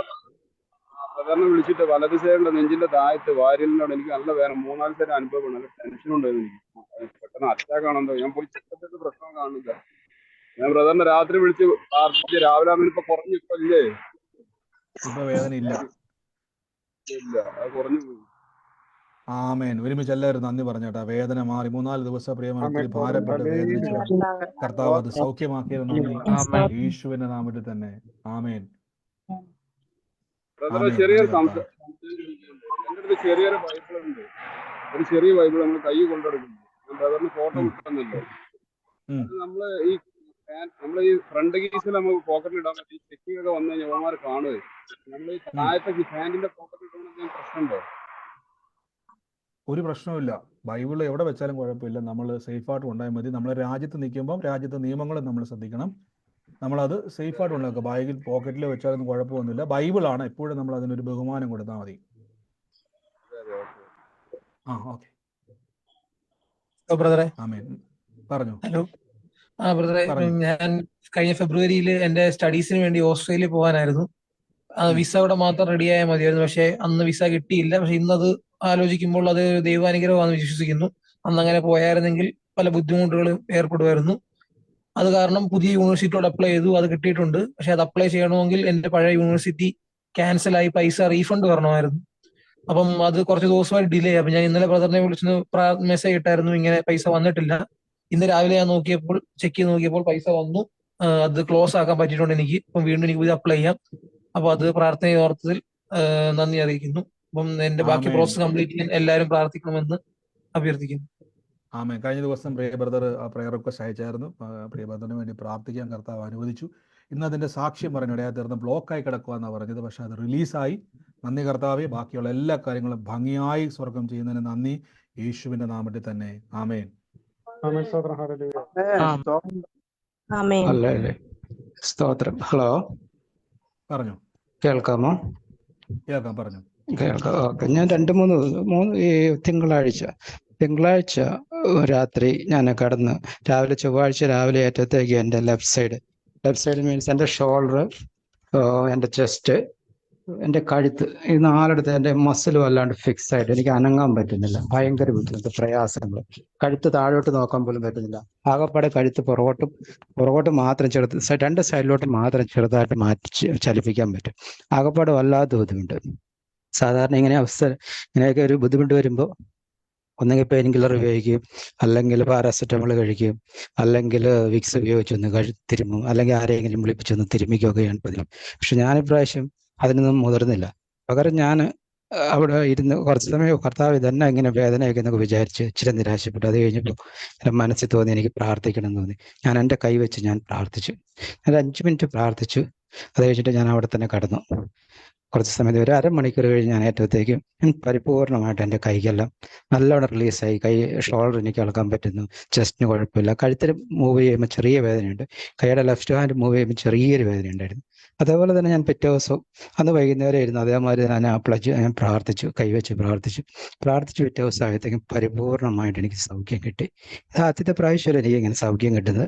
ഇതിനു മുമ്പ് ഒരു പ്രാവശ്യം എനിക്ക് എൻ്റെ കാലിലെ മസിൽ ഇതേമാതിരി തന്നെ വലിച്ചിലുണ്ടായപ്പോൾ സ്പ്രെയിൻ ആയി കഴിഞ്ഞപ്പോൾ എനിക്ക് നടക്കാൻ പറ്റുന്നില്ല, പള്ളി ആരാധനയ്ക്ക് പോകാൻ പറ്റുന്നില്ല, ഭയങ്കര ബുദ്ധിമുട്ട്. അപ്പം ഞാൻ ആരാധനയുടെ സമയത്ത് ആരാധനയ്ക്ക് പോയി. ഞാൻ അവിടെ പോയി ഇരുന്ന് കഴിഞ്ഞപ്പോൾ ഞാൻ ഇടയ്ക്ക് ഒരു സമയം കഴിഞ്ഞ് ഒരു വേറെ മധ്യസ്ഥ പ്രാർത്ഥനയുടെ സമയത്ത് വന്നു ഞാൻ പ്രാർത്ഥിച്ചു, കർത്താവേ ഈ സമയത്ത് നീ എനിക്ക് രോഗസൗഖ്യം കൂടെ തന്നിട്ട് എന്നെ ഇവിടുന്ന് വിടാവുള്ളൂ പറഞ്ഞ് ഞാൻ വചനം പറഞ്ഞ് പ്രാർത്ഥിച്ചു. എനിക്ക് ആരാധന കഴിഞ്ഞവരോട് പരിപൂർണമായിട്ട് എനിക്ക് സൗഖ്യം കിട്ടി. പിന്നെ ഒരു കാര്യം കൂടെ ഉണ്ട് പറയാനായിട്ട്. എൻ്റെ അനീത്തിയുടെ കൊച്ച് ന്യൂബോൺ ബേബിയാണ്, 2 മാസമായിട്ടുള്ളൂ. അവരുടെ രണ്ടാമത്തെ വാക്സിനേഷൻ ആണെന്ന് തോന്നുന്നു, ഏപ്രിൽ മാസത്തിലായിരുന്നു ആദ്യം തന്നെ. അപ്പോൾ ആ കൊച്ചിന് വാക്സിനേഷൻ കഴിഞ്ഞ സമയത്ത് വീട്ടിൽ കൊണ്ടുവന്നപ്പോൾ കൊച്ചിന് ഭയങ്കരമായ ബുദ്ധിമുട്ട്, പ്രയാസങ്ങൾ, ടെമ്പറേച്ചർ വല്ലാണ്ട് ഇൻക്രീസ് ആകുന്നു, കൊച്ച് വല്ലാത്തൊരു അവസ്ഥയിലോട്ട് പോകുന്നു. ഒന്നാമത് ന്യൂബോൺ ആണ്, അടുത്തൊരു ഹോസ്പിറ്റലൊന്നുമില്ല. വൈകുന്നേരം ആയത്തേക്കും ടെമ്പറേച്ചർ വല്ലാണ്ട് കൂടി, ഭയങ്കര ബുദ്ധിമുട്ട്, പ്രയാസങ്ങൾ. അത്രയല്ല, കൊച്ചു കരയുവാണോ ചിരിക്കുവാണോ ഒന്നും പറയാൻ പറ്റുന്നില്ലാത്ത അവസ്ഥ. ഞങ്ങൾ ആകപ്പാട് പേടിച്ചു, ഇടയ്ക്ക് കണ്ണ് മറിഞ്ഞു പോകുന്ന ഒരവസ്ഥയൊക്കെ വന്നു. അടുത്തേക്കും അനിയത്തി കൊച്ചിനെ കൊണ്ടുവന്ന് പ്രാർത്ഥിക്കാൻ പറഞ്ഞു. ഞാൻ മുട്ടിപ്പായിട്ട് ഞങ്ങൾ എല്ലാവരും കൂടെ അവിടെ ഇരുന്ന് പ്രാർത്ഥിച്ചു. ദൈവം അനുഗ്രഹിച്ചു. ഒരു അരമണിക്കൂർ കഴിഞ്ഞപ്പോൾ അവൻ വളരെ സമാധാനത്തോടെ ഇറങ്ങി. അത് കാരണം അത് കഴിഞ്ഞിട്ട് അടുത്ത ദിവസം ഈ കഴിഞ്ഞ ഞായറാഴ്ച ആരാധനയിൽ പ്രാർത്ഥിച്ചുകൊണ്ടിരിക്കുന്ന സമയത്ത് ഈ കുഞ്ഞിനെ ഈ അമ്മേനെയും കാണിച്ചു. അപ്പോൾ തിങ്കളാഴ്ചയായിരുന്നു അവരുടെ രണ്ടാമത്തെ വാക്സിനേഷൻ. അപ്പോൾ ഞാൻ അന്ന് ഞായറാഴ്ച തന്നെ അവർക്ക് വേണ്ടി അവരുടെ തലയിൽ കൈവച്ച് പ്രാർത്ഥിച്ചു. അതേപോലെ തന്നെ വാക്സിനേഷന് പോകുന്നതിന് മുമ്പ് പറഞ്ഞു എന്നോടൊന്ന് അറിയിക്കണമെന്ന് പറഞ്ഞു. ഇറങ്ങുന്നതിന് മുമ്പ് വീണ്ടും കൈവച്ച് പ്രാർത്ഥിച്ചു. തിരിച്ചു വന്നപ്പോഴും ഞാൻ പറഞ്ഞു ഞാനൊന്ന് പ്രാർത്ഥിക്കട്ടെ എന്ന് പറഞ്ഞ് പ്രാർത്ഥിച്ചു. ഇപ്രാവശ്യത്തെ വാക്സിനേഷൻ അവന് യാതൊരു പ്രശ്നങ്ങളുമില്ല. ഒരു പനി എന്ന് പറഞ്ഞു കഴിഞ്ഞാൽ ചെറിയൊരു ടെമ്പറേച്ചർ വ്യത്യാസം എന്നല്ലാണ്ട് വേറെ പ്രശ്നങ്ങളൊന്നുമില്ല. കാലിന് വേദന ഉണ്ടായിരുന്നു, ബാക്കി ഒരു പ്രശ്നങ്ങളില്ല. സാധാരണ രീതിയിൽ അവൻ എല്ലാ കാര്യങ്ങളോടും നമ്മളോട് റെസിപ്രോക്കേറ്റ് ചെയ്യുകയും സംസാരിക്കുകയും എല്ലാം ചെയ്യുന്നൊരവസ്ഥയുണ്ടായി. ദൈവം ഇങ്ങനെ കുറേ അനുഗ്രഹങ്ങൾ തന്നിട്ടുണ്ട്. പലപ്പോഴും അത് പറയാനായിട്ട് ഞാൻ മടിക്കുന്നതെന്ന് വെച്ചാൽ ഇത് ഞാൻ പ്രാർത്ഥിച്ചത് കൊണ്ടാണോ എനിക്ക് കിട്ടിയെന്നൊരു ചിലപ്പോഴൊക്കെ സംശയങ്ങളുണ്ട്. പക്ഷെ എൻ്റെ ശരീരത്തിൽ ഞാൻ തന്നെ അത് അപ്ലൈ ചെയ്തപ്പോൾ ഞാനത് വിശ്വസിച്ചു. എനിക്ക് നല്ല വിശ്വാസം വന്നു. കഴിഞ്ഞ ദിവസം അതിൻ്റെ ഒരു കൺഫർമേഷൻ ആയിട്ടാണ് ഞാനത് കരുതിയത്. പറയാൻ താമസിച്ചൊരു ക്ഷമാപണം. ദൈവം വളരെ കാര്യമായിട്ട് ഈ പ്രാർത്ഥന കേട്ട് അനുഗ്രഹങ്ങൾ തന്നതിൽ ദൈവത്തെ മഹത്വപ്പെടുത്തുന്നു. സ്തോത്രം. ആമേൻ.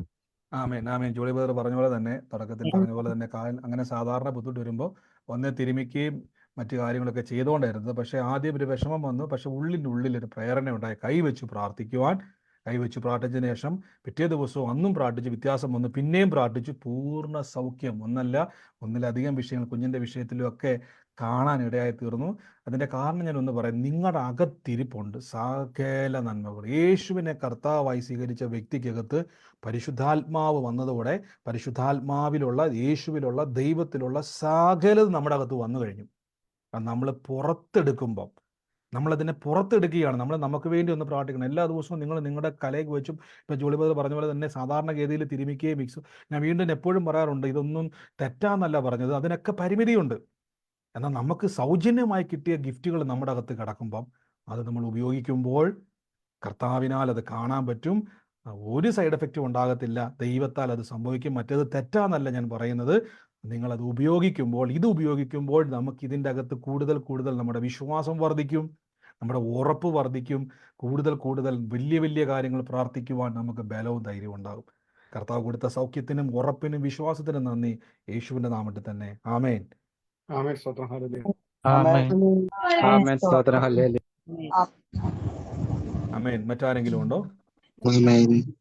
ഹലോ പറഞ്ഞു. ഹലോ രണ്ട് പറഞ്ഞു. ദിവസത്തെ ക്ലാസ് ബ്രദർ എടുത്തിട്ടുണ്ടായിരുന്നില്ലേ? അപ്പോ വചനം അതെ. അനുസരിച്ച് ഞാൻ ദിവസം മെഡിസിൻ ഇങ്ങനെ പറഞ്ഞുകൊണ്ടേയിരിക്കും. അപ്പൊ ഞാൻ ഇന്ന് വൈകുന്നേരം പ്രാർത്ഥന കേട്ടപ്പോ അവിടെ പെട്ടെന്ന് ഒരു ചേച്ചിക്ക് പെട്ടെന്ന് സുഖമില്ലാതെ ഒരുപാട് സീരിയസ് മാതിരിയത്, ഞാൻ അറിയാതെ തന്നെ പ്രാർത്ഥിക്കാൻ തുടങ്ങി അവർക്ക് വേണ്ടിയിട്ട്. അങ്ങനെ ഒരു സംഭവം നടന്നു. പറഞ്ഞു. ആ അവിടെ പോയപ്പോ ഞാൻ പ്രാർത്ഥിക്കാൻ തുടങ്ങി. അപ്പൊ അങ്ങനെ ഒരു സംഭവം നടന്നു. അത് ഞാൻ ബ്രദറിനോട് പറയുകയായിരുന്നു. തീർച്ചയായും അങ്ങനെ ഉള്ളിലൊരു പ്രേരണ വരുന്നത് നമുക്ക് നല്ലതാണ്. ഞാൻ പറഞ്ഞില്ലേ, നമ്മുടെ ഉള്ളിൽ കർത്താവിൽ അങ്ങനെ ഞാൻ പറഞ്ഞു, നമ്മുടെ അകത്തിരിക്കുന്ന ഒന്ന് നമ്മൾ ഉപയോഗിക്കാൻ തുടങ്ങിയാൽ, ഞാൻ ഈ ഗിഫ്റ്റുകൾ ഒരു കാര്യം ഞാൻ അടുത്ത ദിവസങ്ങളിൽ പറയാൻ വേണ്ടിയിരിക്കുമായിരുന്നു. നമ്മൾ ഗിഫ്റ്റുകൾ ഉപയോഗിക്കുമ്പോൾ നമ്മുടെ അകത്ത് ഈ ഗിഫ്റ്റുകൾ നമുക്ക് ടെൻഡൻസികളെ തരും. ഇപ്പം നിങ്ങൾ വൺസ് ഒന്ന് വിശ്വസിക്കുക, വിശ്വാസത്താൽ ഒരു അത്ഭുതം നടന്നു കഴിഞ്ഞാൽ നിങ്ങൾ ശ്രദ്ധിച്ചിട്ടുണ്ടോ, പിന്നെയും വിശ്വസിക്കുക ടെൻഡൻസി ഉണ്ടാകുന്ന ആരെങ്കിലും ഉണ്ടോ? ഉണ്ട്. ഇപ്പൊ ജോളി ബദർ പറഞ്ഞു, ജോളി ബദർ സ്വന്തം ശരീരത്തിൽ കൈവച്ച് പ്രാർത്ഥിച്ചു, സൗഖ്യം നടന്നപ്പം മറ്റൊരാൾക്ക് കുഞ്ഞിന് വേണ്ടി പ്രാർത്ഥിക്കുന്ന ടെൻഡൻസി ഉണ്ടായി. നമ്മൾ ഈ സ്പിരിച്വൽ ഗിഫ്റ്റിന്റെ മറ്റൊരു പ്രത്യേകത ഞാൻ അടുത്ത ദിവസം പറയാൻ വേണ്ടി ഇരിക്കുമായിരുന്നു. ഇതിനൊരു പ്രത്യേകതയുണ്ട്. ഇത് നമ്മൾ വൺസ് യൂസ് ചെയ്താൽ, ഇത് ആക്റ്റീവ് ആയി കഴിഞ്ഞാൽ, ഇതിന്റെ പ്രത്യേകത എന്ന് പറഞ്ഞാൽ ഇതിനിരിക്കാൻ പറ്റത്തില്ല. ഇത് വചനത്താൽ ഉണ്ടായ ഗിഫ്റ്റാണ്. വചനത്തിനാൽ ഉണ്ടായ ഗിഫ്റ്റിന് നമ്മുടെ ഉള്ളിൽ പ്രേരണകൾ ഉണ്ടായിക്കൊണ്ടേയിരിക്കും. അത് നമ്മൾ അടുത്ത ദിവസങ്ങളിൽ ചില ഗിഫ്റ്റുകൾ എടുക്കുമ്പോൾ ആ ഗിഫ്റ്റുകളുടെ പ്രത്യേകത തന്നെ ഇങ്ങനെയുള്ള പ്രത്യേകതകളുണ്ട്.